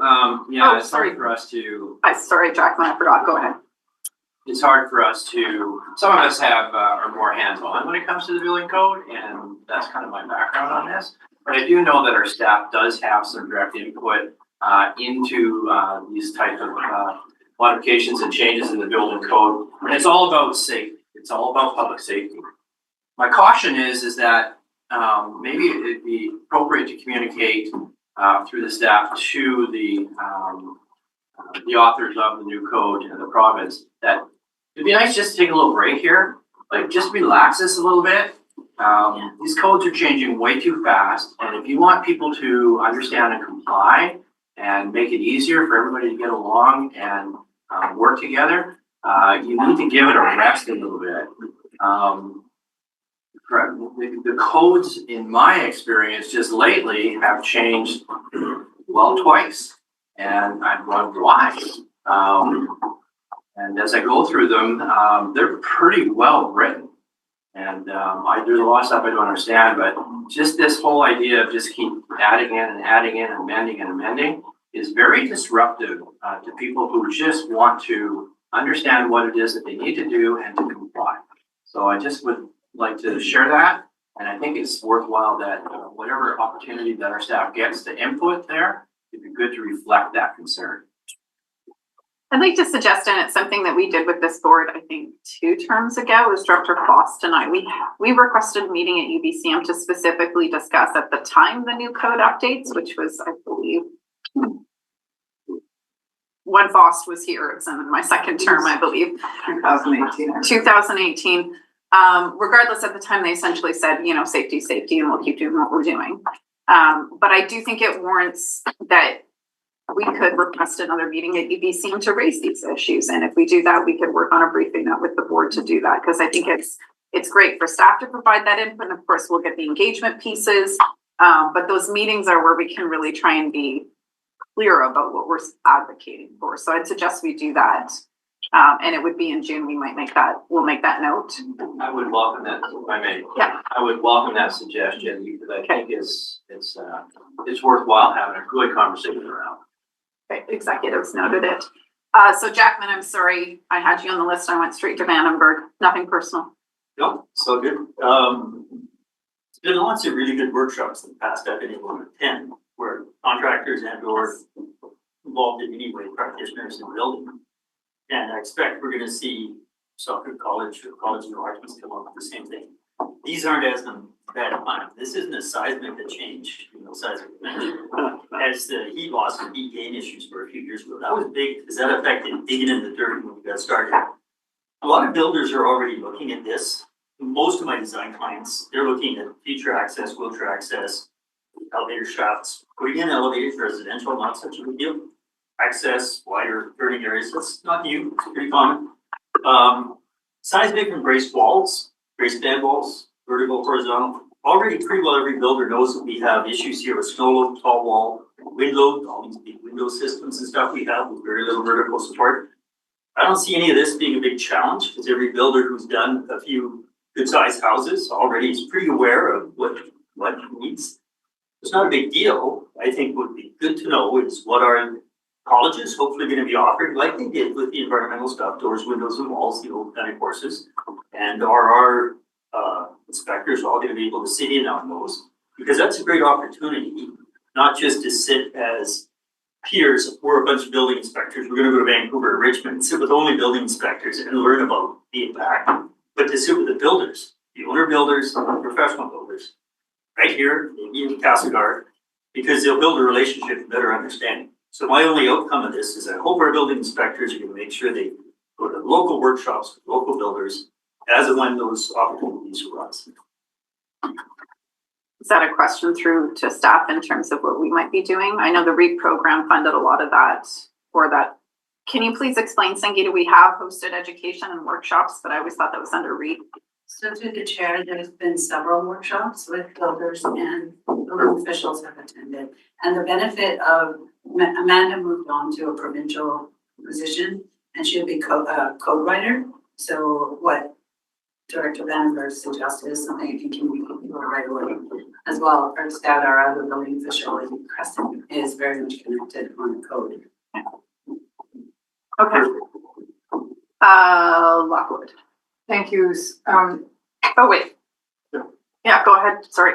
I just would like to add that when the building code was wrote, it was wrote for safety, and we're getting so far away from safety in the building code that maybe there's a conversation of that we need to separate it, because that's why it does change so dramatically. That is it a part of a conversation that we start having, is that if we're really truly looking at affordable housing for people to get into housing, is how do we slow this down? I think that's part of what we can include in what we would speak to the ministry about. Papa. Yeah, thank you, Chair.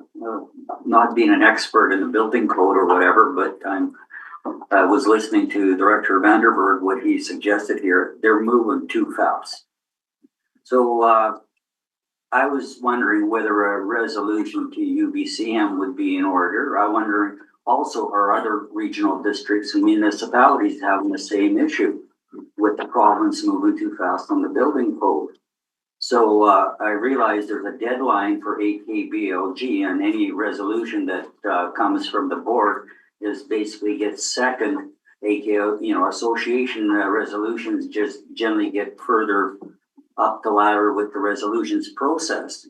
So the deadline is February 28th. So the resolution, if the intent is to go to EBCM with a resolution on the building code process being moved too fast for builders to respond to and adapt to, and plus residents. So I would possibly suggest that maybe Director Vandenberg, who indicated that he was really involved with this craft a resolution that we can pass at this board table today to go to AKBLG. That's just a suggestion. That is a possibility, but I do want to note, I mean, if Annenberg, if anybody wants to do that, we have AKBLG resolutions on the agenda. That being said, we generally do request those in advance so we can make sure the wording's correct. If someone wants to work on that over lunch and then make sure they circulate it and work it through CAO and Angela, you can do that. Not best practice. It's generally what we try to avoid. We can. Personally, the meetings with the ministries is, yes, we could do that. Yes. I'll leave it to the table if you want to do that. Thank you, Chair. Cunningham. Thank you, to the chair. I've looked at this and I understand the changes because of possible seismic, for example, the chance of earthquakes, and the climate changes and how they affect construction.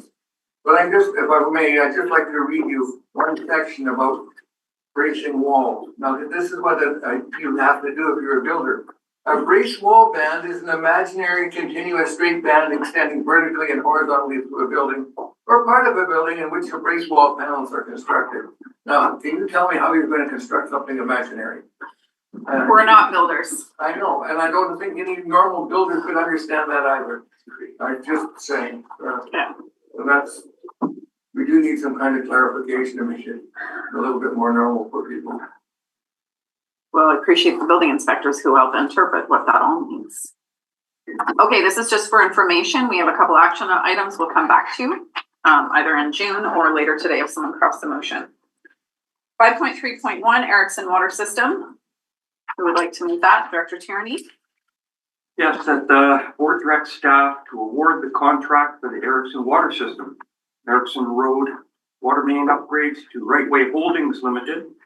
And the chair and corporate officer be authorized to sign the necessary documents to a maximum value of $44,824.91 plus GST, and further that the board directs staff to include in the 2025 financial plan for water utility, Area B, Erickson Service S250, a capital cost of $480,000 for the replacement of the water main line on Erickson Road, with funds for the project to be paid from reserves associated with that service. Second. Thank you. Discussion. All those in favor? Opposed? Carried. And West Robson. Yep. I move that the board directs staff to award the contract for the West Robson Broadwater Road water main upgrades to Valhalla Hydrovac Limited, and that the chair and corporate officer be authorized to sign the necessary documents to a maximum value of $152,062.90 plus GST, and further that the funds being drawn from water utility defined J West Robson Service S256. Do we have a second? Thank you, Lockwood. Discussion. You good, Hannah Graff? Pardon? Oh, I was just making sure. Did you have any questions? You're good. I'm good. I just want to see it move forward. It's the asbestos concrete pipe that needs to be replaced. Thank you.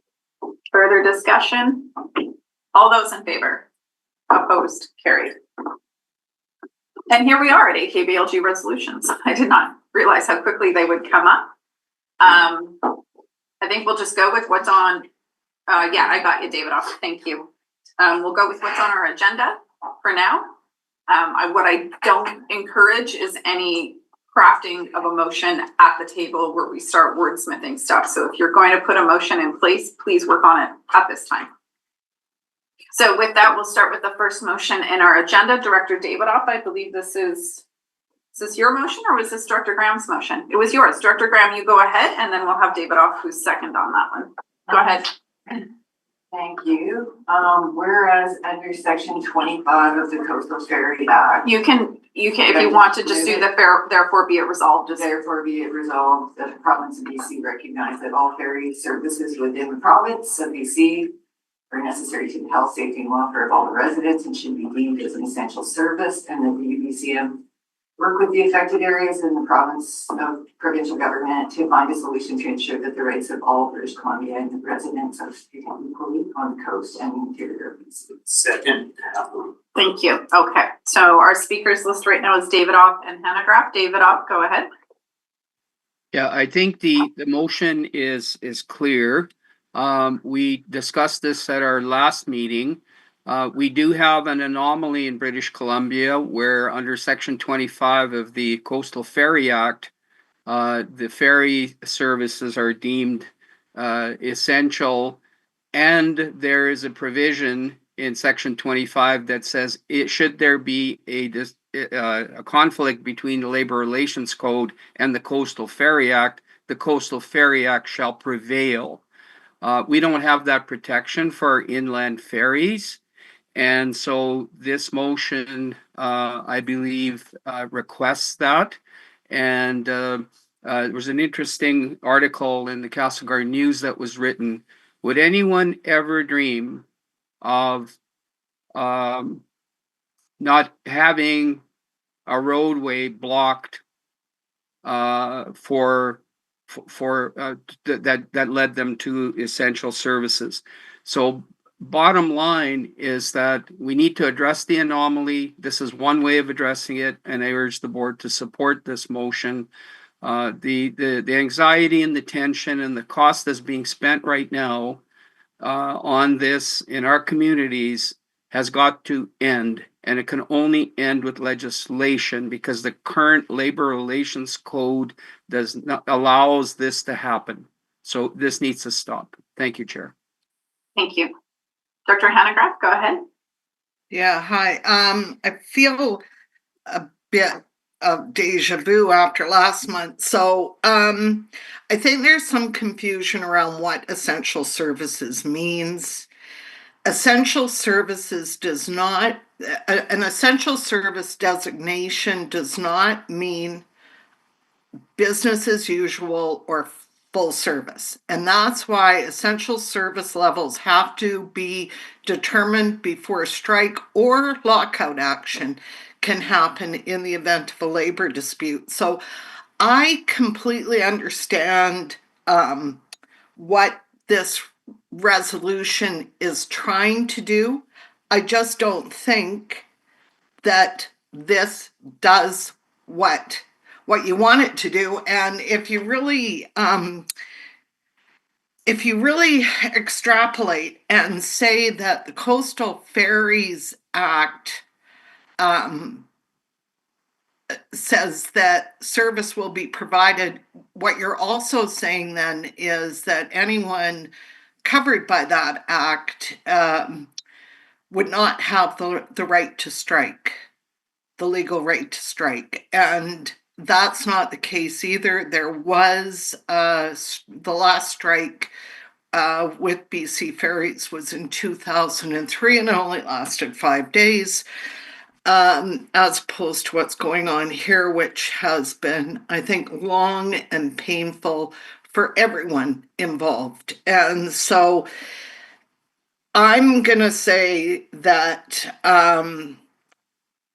there are essential services in place. And as I said last month, I think the problem really is that the essential service levels are not adequate to meet the needs of the affected communities.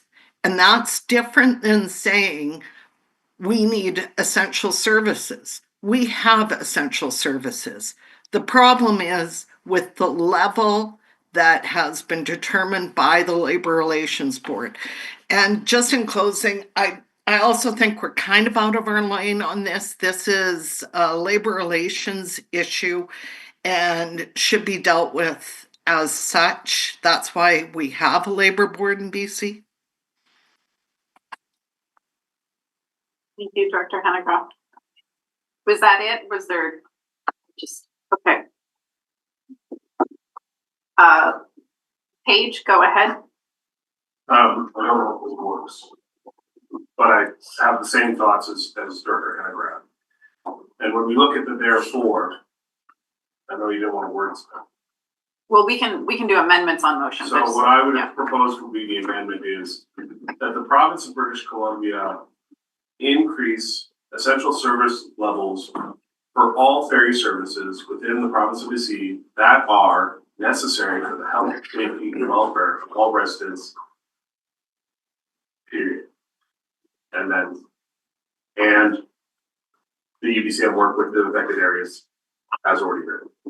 Because so it's really helpful if you put that in writing and at least in chat or email so we know what you're suggesting. Sure, drop it in chat. Through the chair, if I could get an email, that's appreciated, just because I can't copy and paste from the chat because it's on a different computer. Okay, thank you.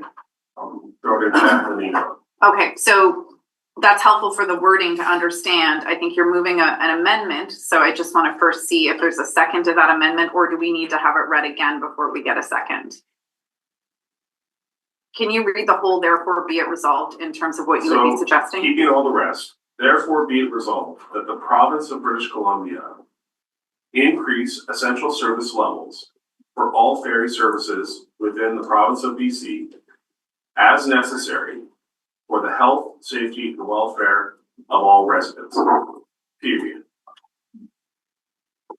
And that the UBCM work with the affected areas and the province of British Columbia to find a solution to ensure that the rights of all British Columbian residents are protected equally on the coast and in the interior of British Columbia. Is there a second to that amendment? Newell seconded, okay. So on the amendment, it doesn't change it too much, but I had Weatherhead and then Jackman. And you're still typing it out, Branch? Yeah. Okay, Weatherhead, go ahead.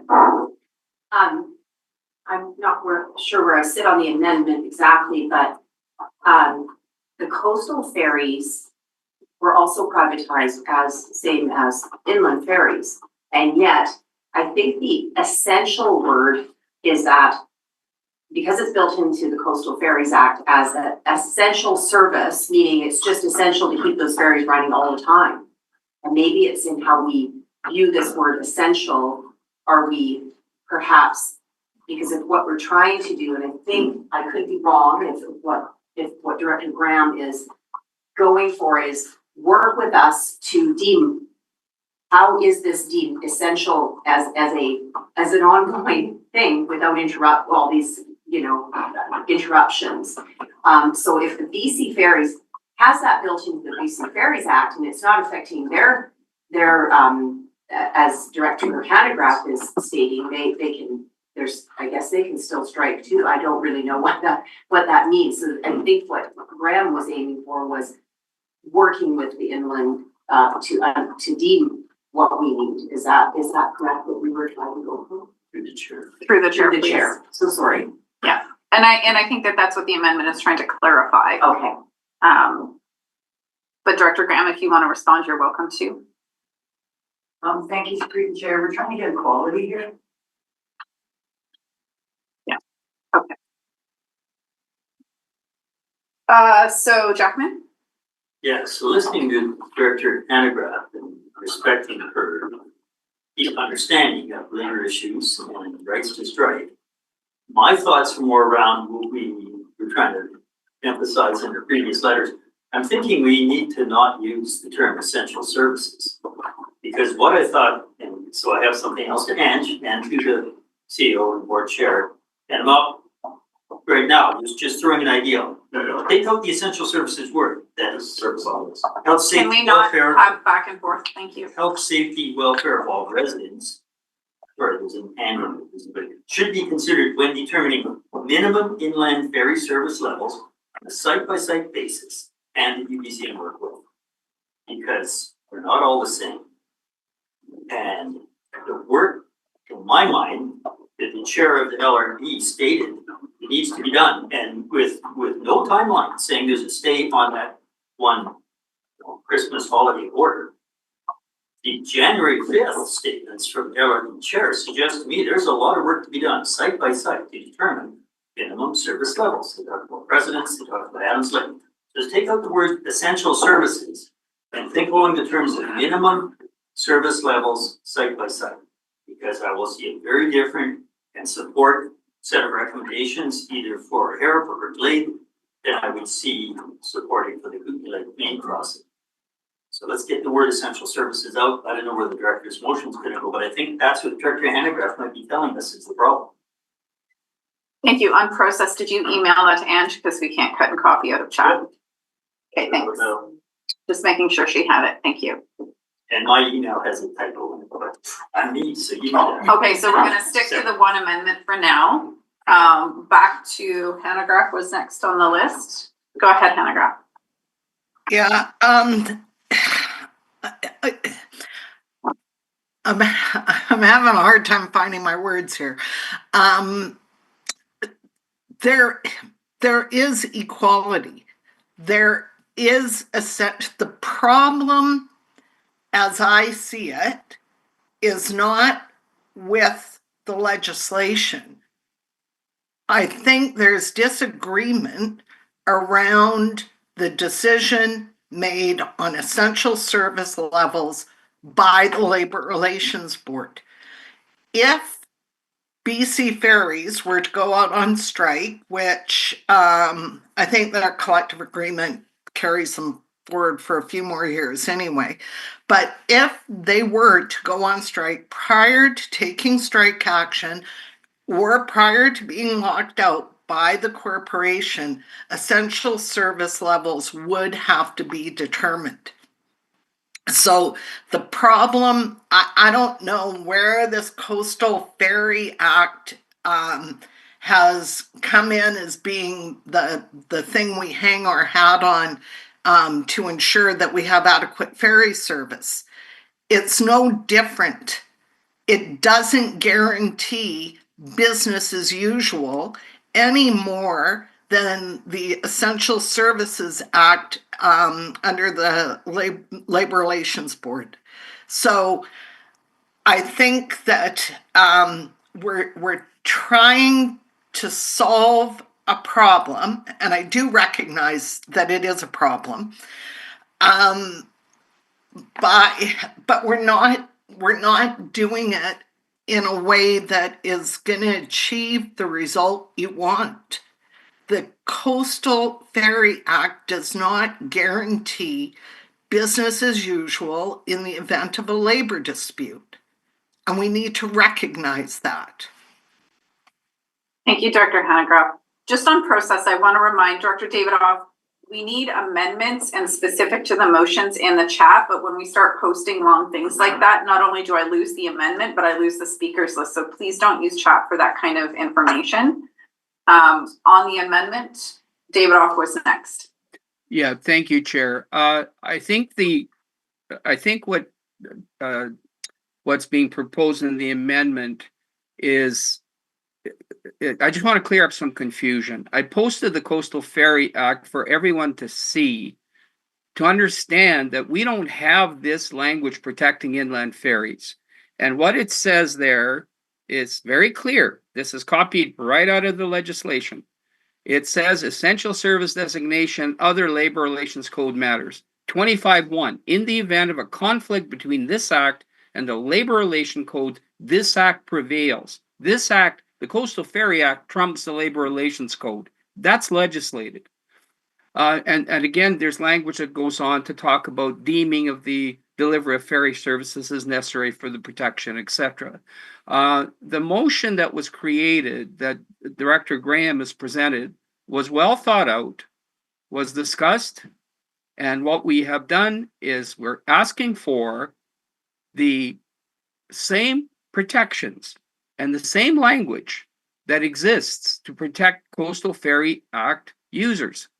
And the conflict language saying that the Coastal Ferry Act trumps the Labor Relations Code is clear for everyone to see. That's why the Coastal Ferry Act has been raised in this motion, and inland ferry users should have the same language and the same protection through legislation. And that's what this motion is about. It's not about someone's right to strike or not to strike. This is about equity. Thank you. Thank you. And friendly reminder, this goes to AKBLG where we get to repeat all of this. And so just let's be mindful of the fact that this is a motion that goes to a big body that will debate it there as well. So our effort should equate getting as clear as possible, noting we're still going to have a lot of debate at AKBLG on this. And the emails keep coming. Okay, so we have an amendment on the floor. I see Jackman just sent something else in as an amendment. We're going to stick to this amendment. One more speaker, and then we're going to take the vote on it. Hannah Graff. Yeah, I just wanted to add one thing, and that's ironically, the Coastal Ferry Act was brought in 2003 as a first step towards privatizing the BC Coastal Ferry Service. Ironically, that didn't happen, but what did happen was the inland ferries, which were part of the highway service, were privatized, I think, if I'm not mistaken, around 2004. They broke into 3 different contract areas around the province. So I just find it interesting that we're viewing the Coastal Ferry Act as something that provides additional protection when really it was designed to privatize what we now call, BC Ferry Corporation runs. Just FYI. Thank you.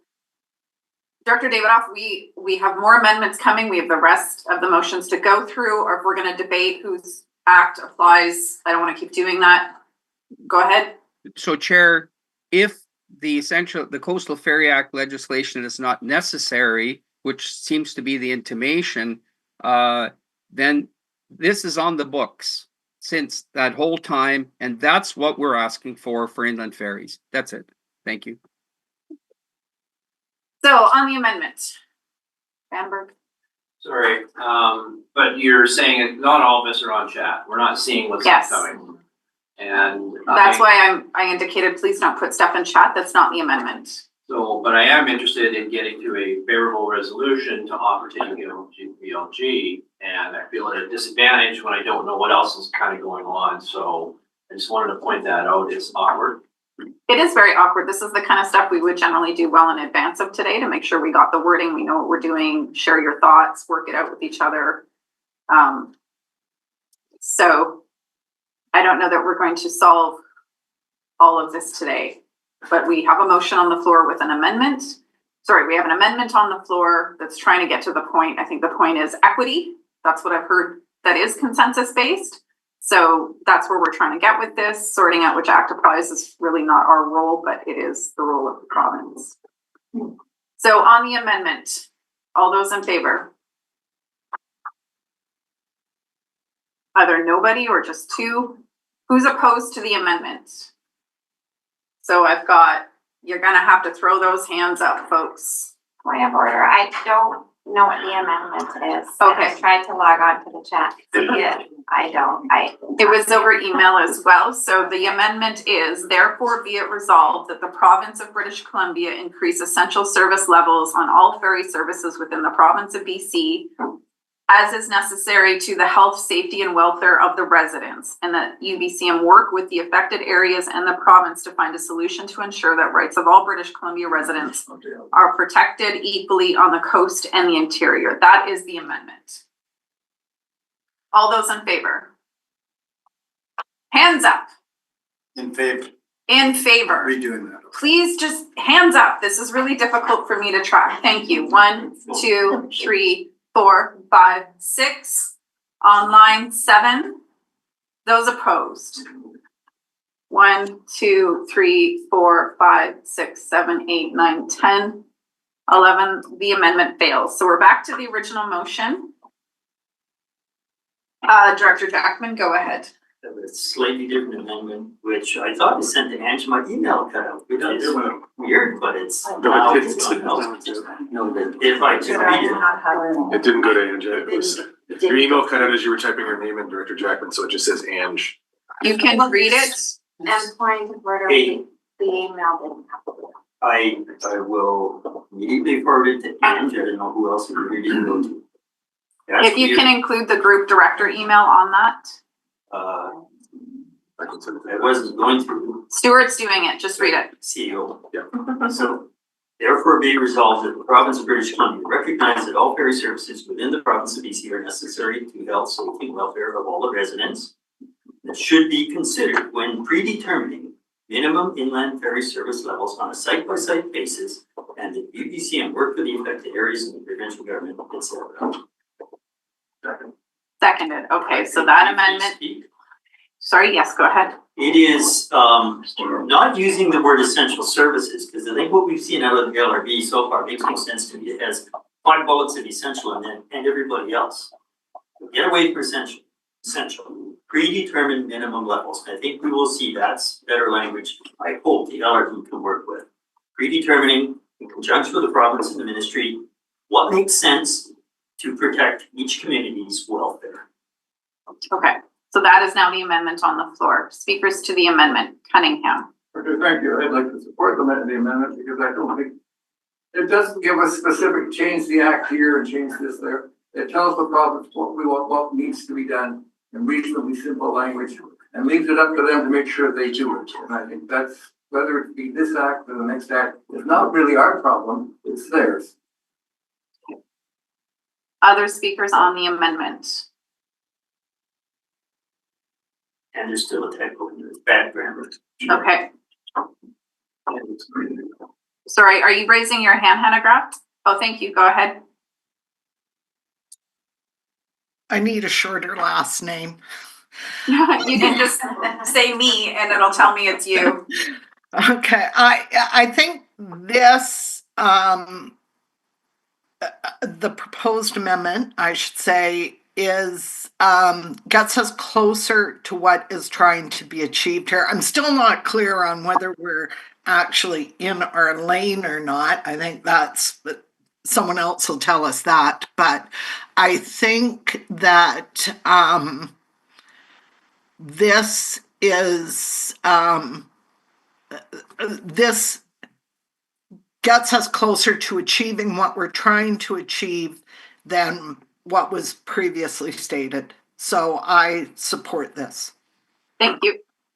David Off, go ahead. Yeah, thank you, Chair. So we are moving closer. This is a complex issue and we can't do it justice here. We've spent hundreds of hours on this. This is, the board's seeing like minutes of this. We've spent hundreds of hours on this issue. And the key thing is that the legislation change is what is being requested in the motion. However, if it takes this amendment to move this forward, this can then be debated again at AKBLG. So even though it changes the intent of the motion is to change the legislation, not just move forward towards that. But the amendment does move us forward, and again, there'll be an opportunity to debate it at AKBLG. So I will support the amendment, knowing that there'll be more time to address this, and I'm sure it'll go through other iterations at AKBLG. Thank you, Chair. Thank you. No one else on the speakers list? All those in favor? Anybody opposed? Good work. The motion as amended, all those to further discussion. So therefore be it resolved, has been amended, and you've got it? Yes, I just didn't see the spelling error. It's bad grammar through the chair. We're not going to talk about it right now. The first 10 words you did. Aiden will find it in the minutes if we get that far. It speaks like I speak, which is not always so goodly. So goodly? Okay. Well, in goodly nature, all those in favor of the amended motion? Thank you. Anybody opposed? Okay, good work. Yes. Chair, like I'm not gonna be going to AKBLG, I'm gonna be out of town at that time. So do you present this or does somebody else? We work it out. Okay. Same with UBCM. Okay. It goes through, it goes to UBCM, then we kind of allocate who's speaking to what, making sure someone's in the room. Okay. Just remind us as we're leading up to it. And any supporting words you want to include in it at that time, then we'll work that out. Okay. 5.4.1.2, Director Page submitted this yesterday. And so if you want to assume move the motion. Yeah, so this came off of City Council on Tuesday, and it comes from staff that administer the REAP program, both for the city and for the regional district. And therefore that be resolved is Therefore be resolved that the UPCM will work with the province of British Columbia, local governments and industry stakeholders to improve support for rural contractors in the ESP program by providing advanced payments to contractors to ease financial strain, offering incentives for contractors working in rural areas, expanding rebate coverage to increase homeowner participation, promoting the health and climate-related benefits of retrofits to increase homeowner participation, partnering with post-secondary institutions to train contractors in high-performance building and business administration. And can we just have ESP spelled out? Energy savings program. The energy savings program. Okay, great. Thank you. Income qualified. The whereas is about income qualification. Okay, great. Is there a second? Second. Thank you. Again, this is a motion to go forward to AKVLG where we will debate it again. Vandenberg, go ahead. Just for clarity on number one, what does that mean when you're saying provide advanced payments to contractors to ease financial strain? What does that look like? Through the chair. Go ahead.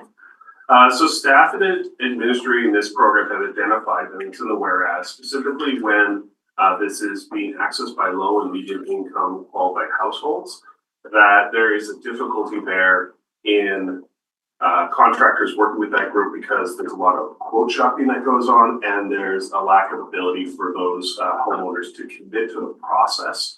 And so what this is asking to do is to de-risk portions of that so that if they do qualify, that some of those funds are provided upfront to the contractor to do the purchasing and taking the weight of the deposit part off of the low and medium income households when they're trying to get the special work retrofit work done.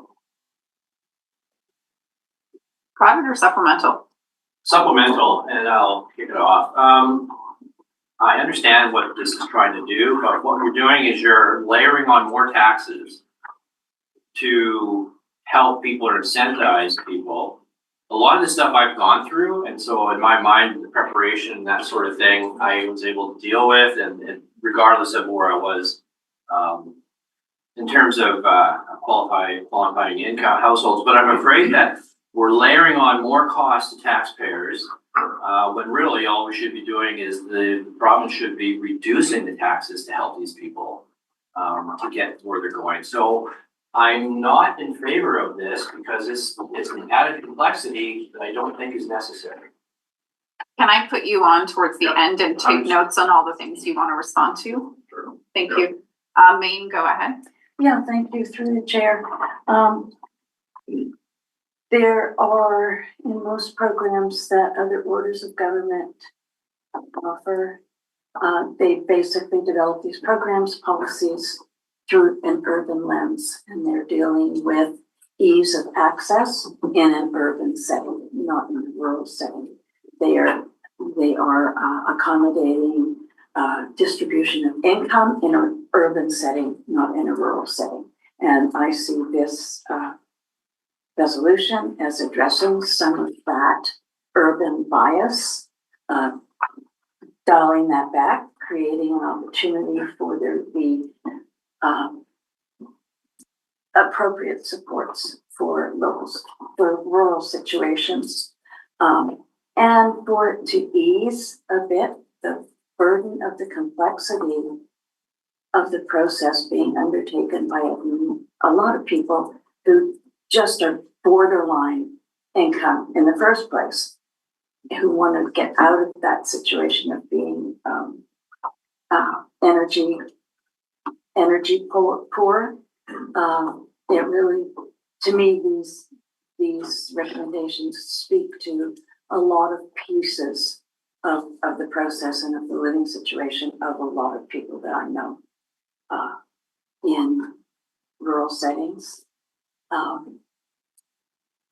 One of the major things that when I was looking into getting some of this type of assistance was that the only contractors that the province recognized as being able to determine whether a household qualified for these subsidies was out of Kelowna, and would charge time and mileage from the time they left their business in Kelowna to when they arrived on the work site and then started doing the work, and that had to be done before you could even qualify. So I see this as addressing many of the pieces that make it more difficult for rural and for poorer folks in their jurisdictions to apply for and gain these subsidies. Thank you. Thank you. So no other speakers on the list. Oh, Jackman, I assume so. Maybe I was hesitant to raise my hand first. Thank you, Chair. It's an interesting approach. I'd like to hear Director Main talk about energy poverty, which is real, especially in our old houses. And I applauded City Nelson's Nelson Hydro on-bill financing. So I'm wondering if the first item was providing advanced payments of Fortis or BC Hydro energy upgrade incentives to contractors to ease the financial strain. I would see that being a very positive, specific action. The other thing that caught my attention was item 5 relates very much to 2.5, partnering with post-secondary, which I love. It relates to item 5.2.4 we talked earlier about the code amendments. And so that maybe should be reading to train contractors and building inspectors in hydro funds, et cetera, et cetera. Again, not that our building inspectors aren't trained, but that we need them to sit together and learn together so that they cooperate. So I don't know how to go about that. I would appreciate the sponsoring director's comments if item 1 should be maybe be more specific, because that's our pitfall. That item 1, what exactly we're looking at, advanced payments of what, and I have that suggestion. So you're looking at proposing either an amendment or a friendly amendment should the creator of the motion be acceptable to it. I'm going to go back to you, Paige, because you're on the list anyways, in terms of what Director Jackman is proposing as changes. I wouldn't, at this stage, I wouldn't want to narrow it to a specific program because the program it's speaking to is the Clean BC Better Home Energy Savings Program. So I don't know, so maybe that's an whereas. And so these, what I would say. So let's just focus on what Director Jackman is talking about right now. Either propose it as an amendment or move on and we'll do it at AKBLG. The B result needs to be standalone, and it is not.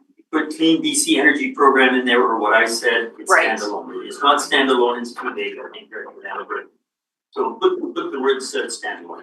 Okay. However that looks. Stuart? Through the chair, maybe this is a question for our AKBLG representatives, but if a motion, did the city of Nelson through the chair already pass this motion? Yeah. So this comes to AKBLG in a different form. Mm-hmm. Is that 2 different sponsored resolutions, or would the nominee or the resolution committee combine them into one? If I may. Yes, you may. So I am the chair of the resolutions committee. It would come because they're largely, let's say this were passed with some slight adjustments, slight amendments, it would come to the committee, and then the committee would go back to the different local governments, say, look, these are largely similar.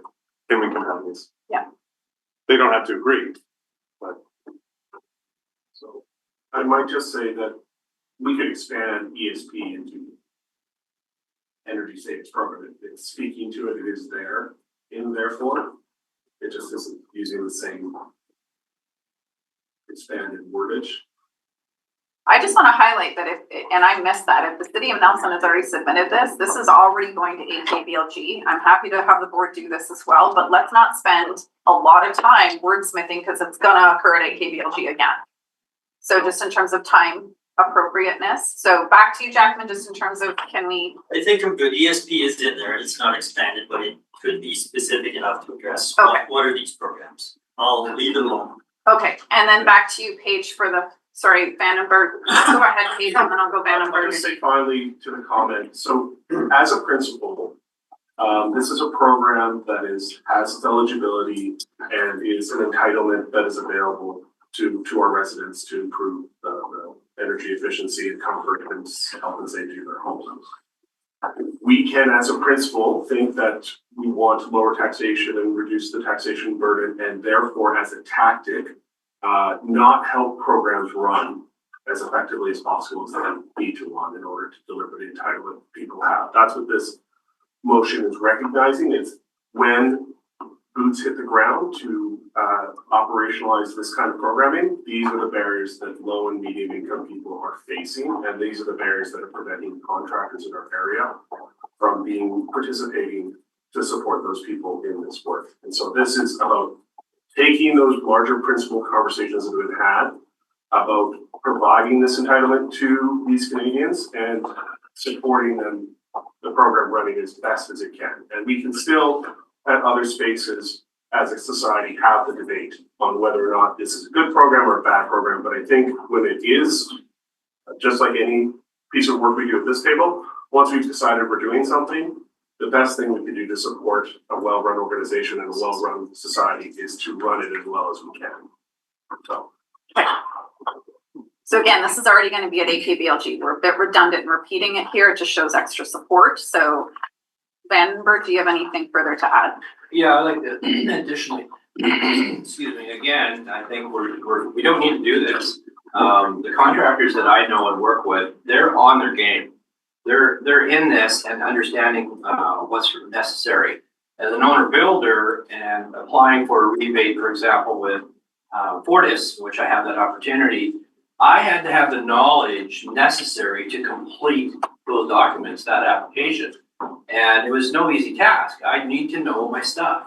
And so anybody stepping into this, the information is there. This is just adding more layers and costing more money unnecessarily.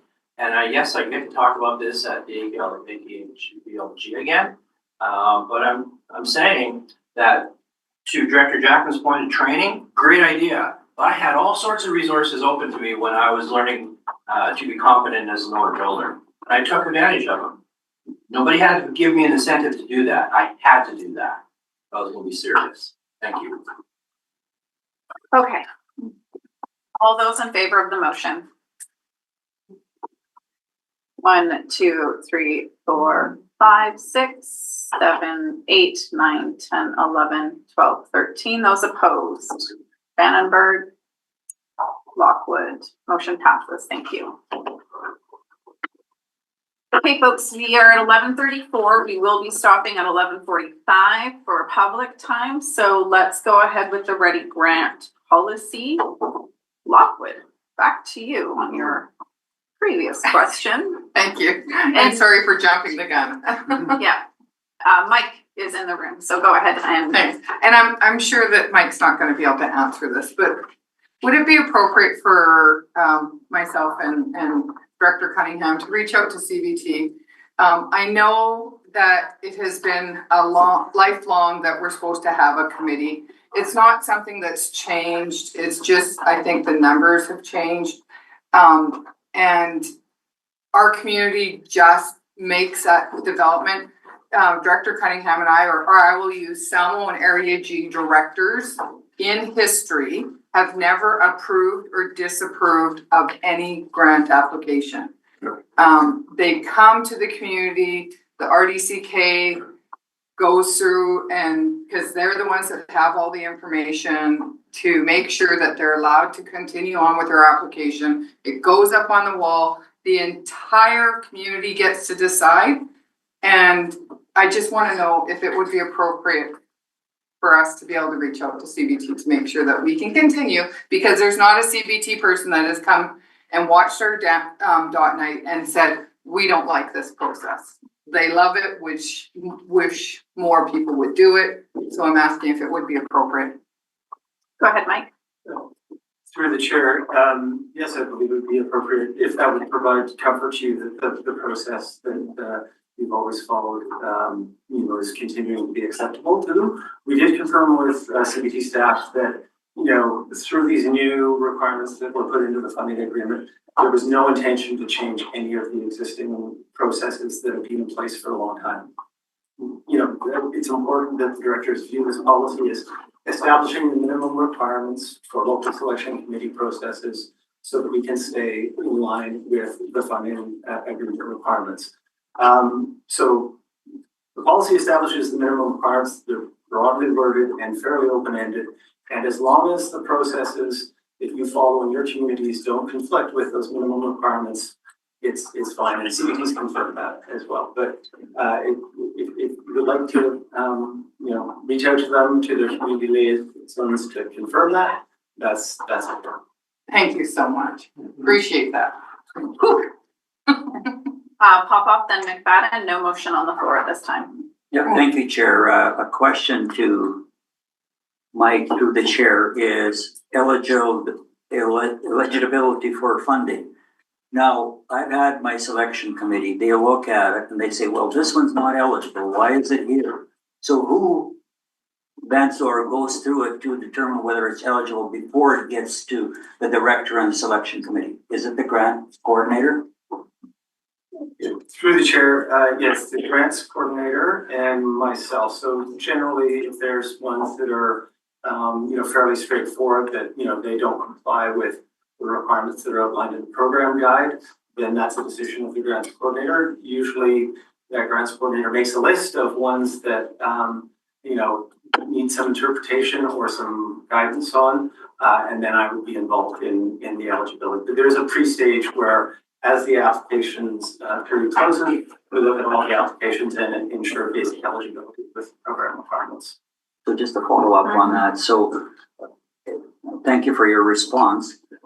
When our selection committee receives those grant applications, there's numerous of them, and my statement to them, they've already been vetted, they are eligible, so we don't question the eligibility of that grant. Thank you. McFadden. Sorry, I thought Mike was going to say something else. Sorry for the delay. Go ahead, McFadden. No problem.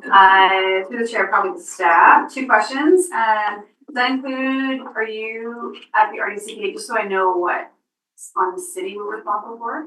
Are you also vetting that those nonprofits are in good standing? That they are because some nonprofits aren't, right? And so are you doing that process to make sure that they're actually in good standing with their, we do that for tax exemptions. So they actually have to provide a form that says that they're in good standing in order for us to give tax exemptions to any of those eligibilities. I'm just wondering, are you guys doing that on your end as well? Through the chair, good question. I'm not certain that we confirm the good standing. We do check if they're identifying that they're a registered society. We do check that, but I'm not sure if there's a step where we also, can I get back? Yeah, absolutely. Yeah. And supplemental, go ahead. Just second question would be, so in here, it says that anything over 5,000, 10% is held back. That does pose a concern for me just because some nonprofits don't even have an extra $1,000. The reason that they're asking for this money is to purchase something or to do something. And so I'm not sure what that accountability really does. At the end of the day, they either provide the documentation that they've done what they're supposed to do with that money, or they have to give it back. So at the end of the day, what is holding back 10,000 other than an extra layer of work on our staff?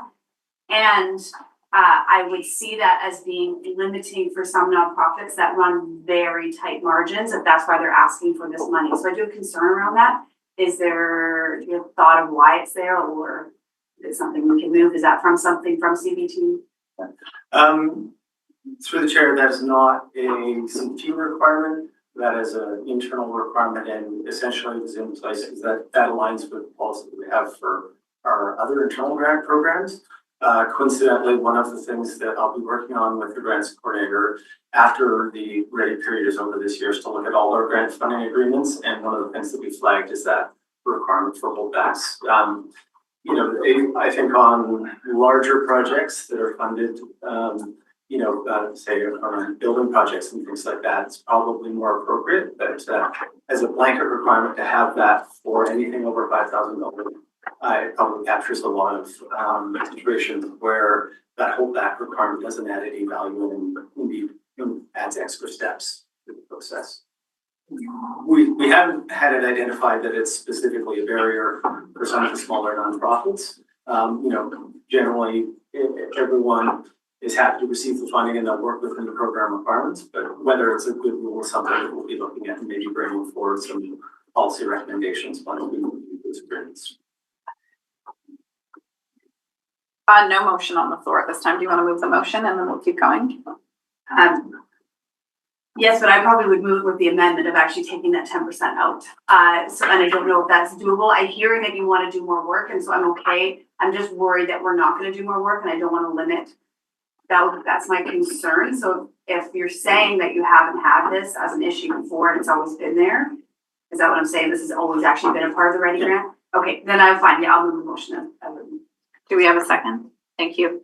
And I think what Mike is indicating, and it will be captured, is that our overall grant policy needs to have the kind of foundational criteria, and then we would amend the other ones depending on where that lands. Okay, and that's correct, Mike? Okay, motions on the floor, Weatherhead, go ahead. Thank you. I just, I noticed, thank you through the chair to Mike.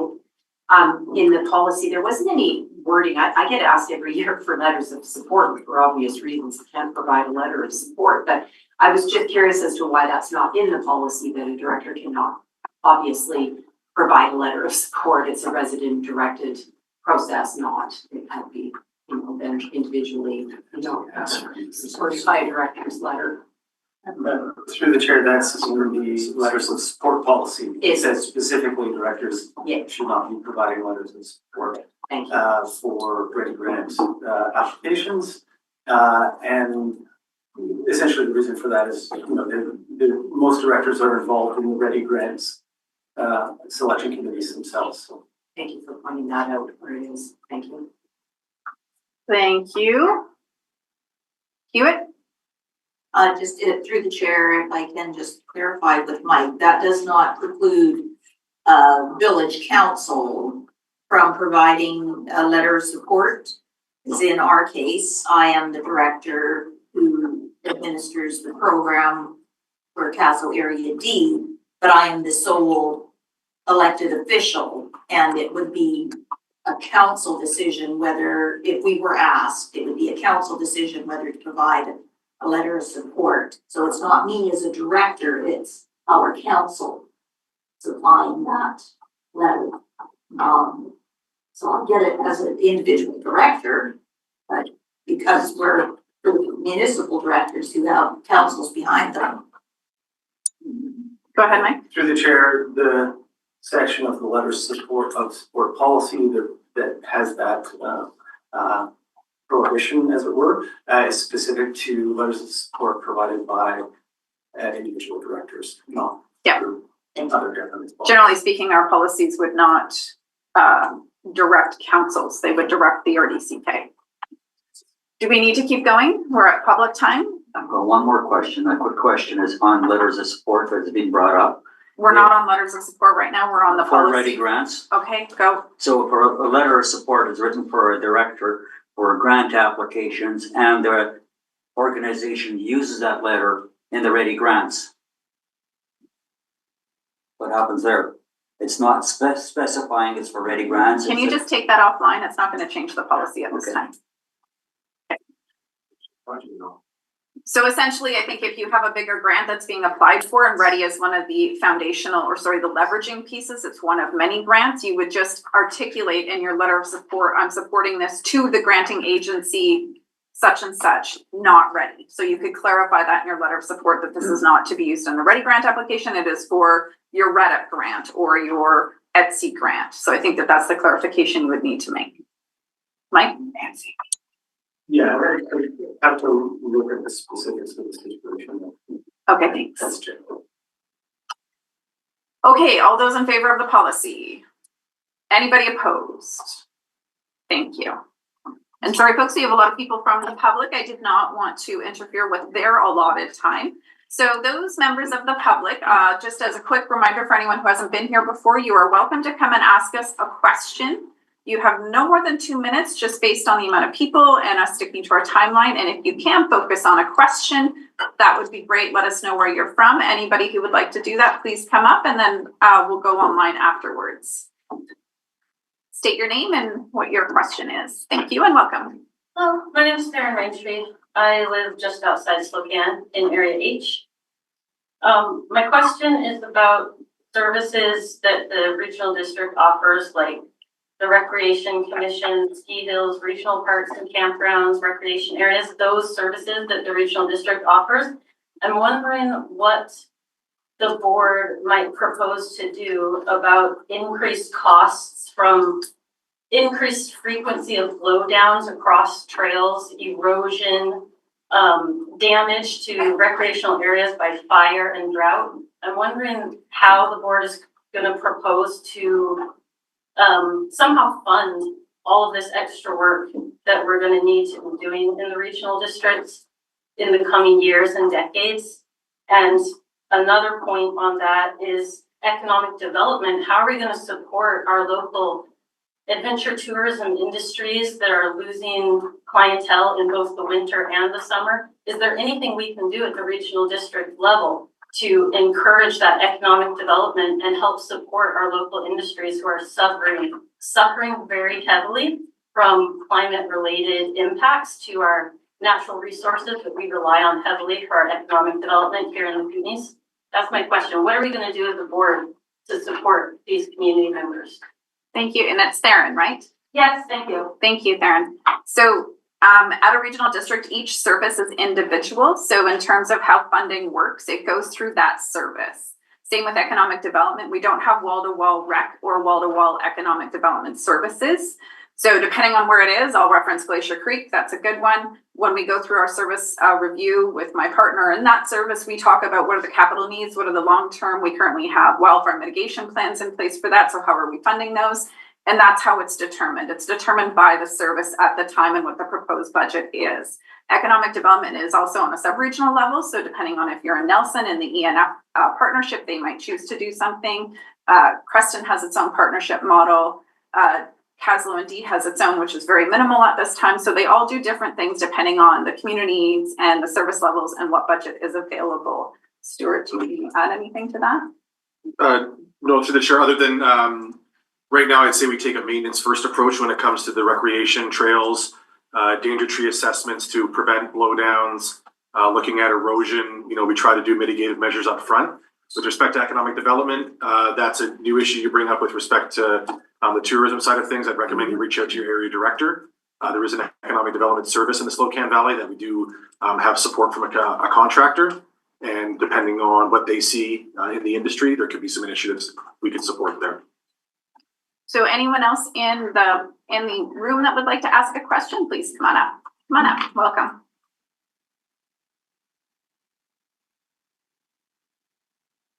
My name's David Gregory. I live in Nelson. I happen to be a member of the advisory committee for the Nelson official community plan, which is at the first draft stage at the moment. One of the things that's become very clear to me is that there is Nelson in Nelson's city limits, and then there is what, for the sake of argument, and I hope it's not offensive or anything, I call Greater Nelson, which is Nelson with all the surrounding communities in which there's a large amount of people coming in to work and to use services and so on. It became clear to me on the advisory committee that the OCP was really only dealing with smaller Nelson rather than Greater Nelson. And it did not seem to me that there was any real input, at least to the advisory committee, from the regional district of Central Kootenay. So I'm wondering if there is any formal mechanism whereby it will be possible for RDCK to have input, even at this late stage, into the Nelson OCP. There's a couple different ways that would work. The first one is Nelson can send it to the regional district on referral, and it would go through our planning department, which would then reference any official community plans in those buffer communities and any associated land use regulations in those communities. From that point, it would then also go to the directors and any associated advisory planning commissions in those communities that might want to review it. So that's kind of the formal process. More informally, wherever those participants, which would be ENF essentially in Nelson, work together on a committee such as recreation, you can have those conversations, and Nelson could bring forward the ideas and seek input at those tables as well. I'm going to check, is there other? Or to the chair directly contacting the area directors, and I'm not sure if that's already been done. Director Graham Newell can share that. Staff have responded. Okay. So there has been Lori a referral has done process. it, and as have Director Graham and I. So yeah, I just want to add that we, the staff did not send it to the area planning committees, but we as directors, I have one, Director F does not, but I sent it directly to to get feedback, and we did forward on that to Alex. Yeah, Alex. Yes. So the process was followed. We did do the formal referral. Yeah. And I'd just like to add that it's still possible to send direct individual responses to the draft plan to. Oh, it's still possible. Yeah. Yeah. Okay. But that period is very limited. Okay. So it needs to be done immediately, if done at all. Thank you. Thank you, David. Are there any other? We do have some folks online, so I'm gonna, if there's no one else in the gallery that would like to ask us a question. If not, I'll switch to the people online. Yeah, we've got the ones online. I'm just making sure everybody in the room is good for now. Okay, so Flo online, if you would like to unmute, you're welcome to ask your question. Go ahead. Hi, thank you for having me. I'm Florence Padilla from Area J, and I've come today to ask regarding the Sue Big Oil class action lawsuit, the conversation around that. Has the RDCK considered, as opposed to imposing an increased cost to the RDCK population, some people are for it, some people are against it. I totally understand that. I think that it is an unnecessary increased cost. I think that those who feel differently, I would think should be encouraged to support the motion or support the action at their own will and on their own terms, as opposed to it being imposed on everybody, willing or not. So has the RDCK considered leaving people to make their own decisions on how they want to support it, as opposed to imposing it on citizens of the RDCK? Thanks, Flo. We have not debated that motion at this time. It will be done today, but we have not done that yet, so it'll be later today. Go ahead, Tamara. I see your hand and your camera on. Good to see you. Welcome. Hi, thanks for taking my question. I'm just formulating a little bit as I go here. So, following up on Theron's question earlier, I felt like the response she received was essentially about how the existing funding model works. However, it doesn't really address the inevitability of massively increased costs in some areas with climate change. And so, contrary to the previous questioner, I really feel that if we want to see any kind of funding source that can begin to compensate globally for the increased costs we're going to see as a result of both preparation for climate change and climate-related disasters, and also just ongoing changes that will affect waste systems, water systems, and so on, many of which, and parks and trails. If we want to be able to see that go on, we need to, as a representative body, actually take responsibility for the extremely small $1 per resident request that has been put out there. And so I'm wondering if, I'm turning this into a question, I'm wondering if the RDCK is actually considering how those long-term costs globally are going to be accommodated, not just within the existing funding model, which probably will not provide adequate funding to cover this sort of thing. Thank you, Tamara. So I think one of the things to understand and why I answered that question in terms of the funding model is we are directed to operate in certain ways under the Local Government Act, and in regional districts, we have to separate our services out. And so each service is considered by the service. When it comes to things like water systems, infrastructure, we're required to do asset management planning, which considers the long-term impacts. In the most recent years, we've seen more consideration from the aspects of climate change, such as in our water system. So while I understand your global approach, our ability to take a global approach isn't how our system is designed for us to govern. So we have to go by the service. And in many of those services, same with recreation, we've done energy efficiency modeling on most of our major rec facilities. We fund those for independent ones. So that's how the regional district has to operate. And a municipality, you can have a global understanding and work at everything as one level. We are not able to do that. And it does provide the ability to be specific to a system, such as in Creston, we're doing watershed planning to address multiple aspects of drought. And that applies in Creston, and that's that area. And so we can do that in other areas, but we don't do that as a region as a whole because we're very, very large. So some of that context is just based on what we are under in terms of the Local Government Act and how we have to operate, but we are definitely considering long-term considerations by service. Stuart, I just want to make sure, am I missing anything? Anything you want to add? No, but through the chair, I think the important thing to look at it is the fiduciary duty the board has with respect to the taxpayers. And when we're talking about asset management, the staff can come to the board and say that a chiller will last X number of years and it's going to cost this much to replace it down the road. When you talk about considering the impacts of climate change, it'd be very difficult for staff to come forward and say, this is our estimate as to what the dollar amount is needed in 20 years to be able to deal with the impacts of climate change down the road. We couldn't possibly bring the board something where you'd feel comfortable saying we're putting money aside for this service in reserves to deal with that dollar down the road. So I think when you ask the question around preparing for the impacts of climate change and what that might look like, I think because we can't estimate it, it's difficult for staff to come to the board and make a reasonable request for any kind of funding related to that. So that's why we focus on mitigation. This is not a place for directors to respond. I'm sorry. No, sorry, that's not how it works. I'm sorry, Keith. We start initiating discussion. When we get to that item, we can talk about it for sure. That's not fair. So Greg, I see your hand up and then go ahead. Okay, thanks for taking my question. I'll try and be brief and respect the board's time here. Not unsurprisingly, my question relates also to Soo Big Oil, item 7.4 to be discussed later in today's meeting. The ask there is roughly $60,000 to support the campaign coming from the RDCK. My question is around funding. There's obviously a lot of concern around taxpayer impact there.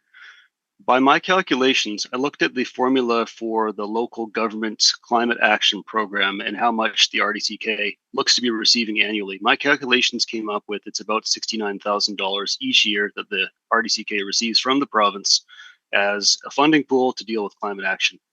My question is, has the RDCK board considered looking into that as a potential funding source if they choose to support the Soo Big Oil campaign?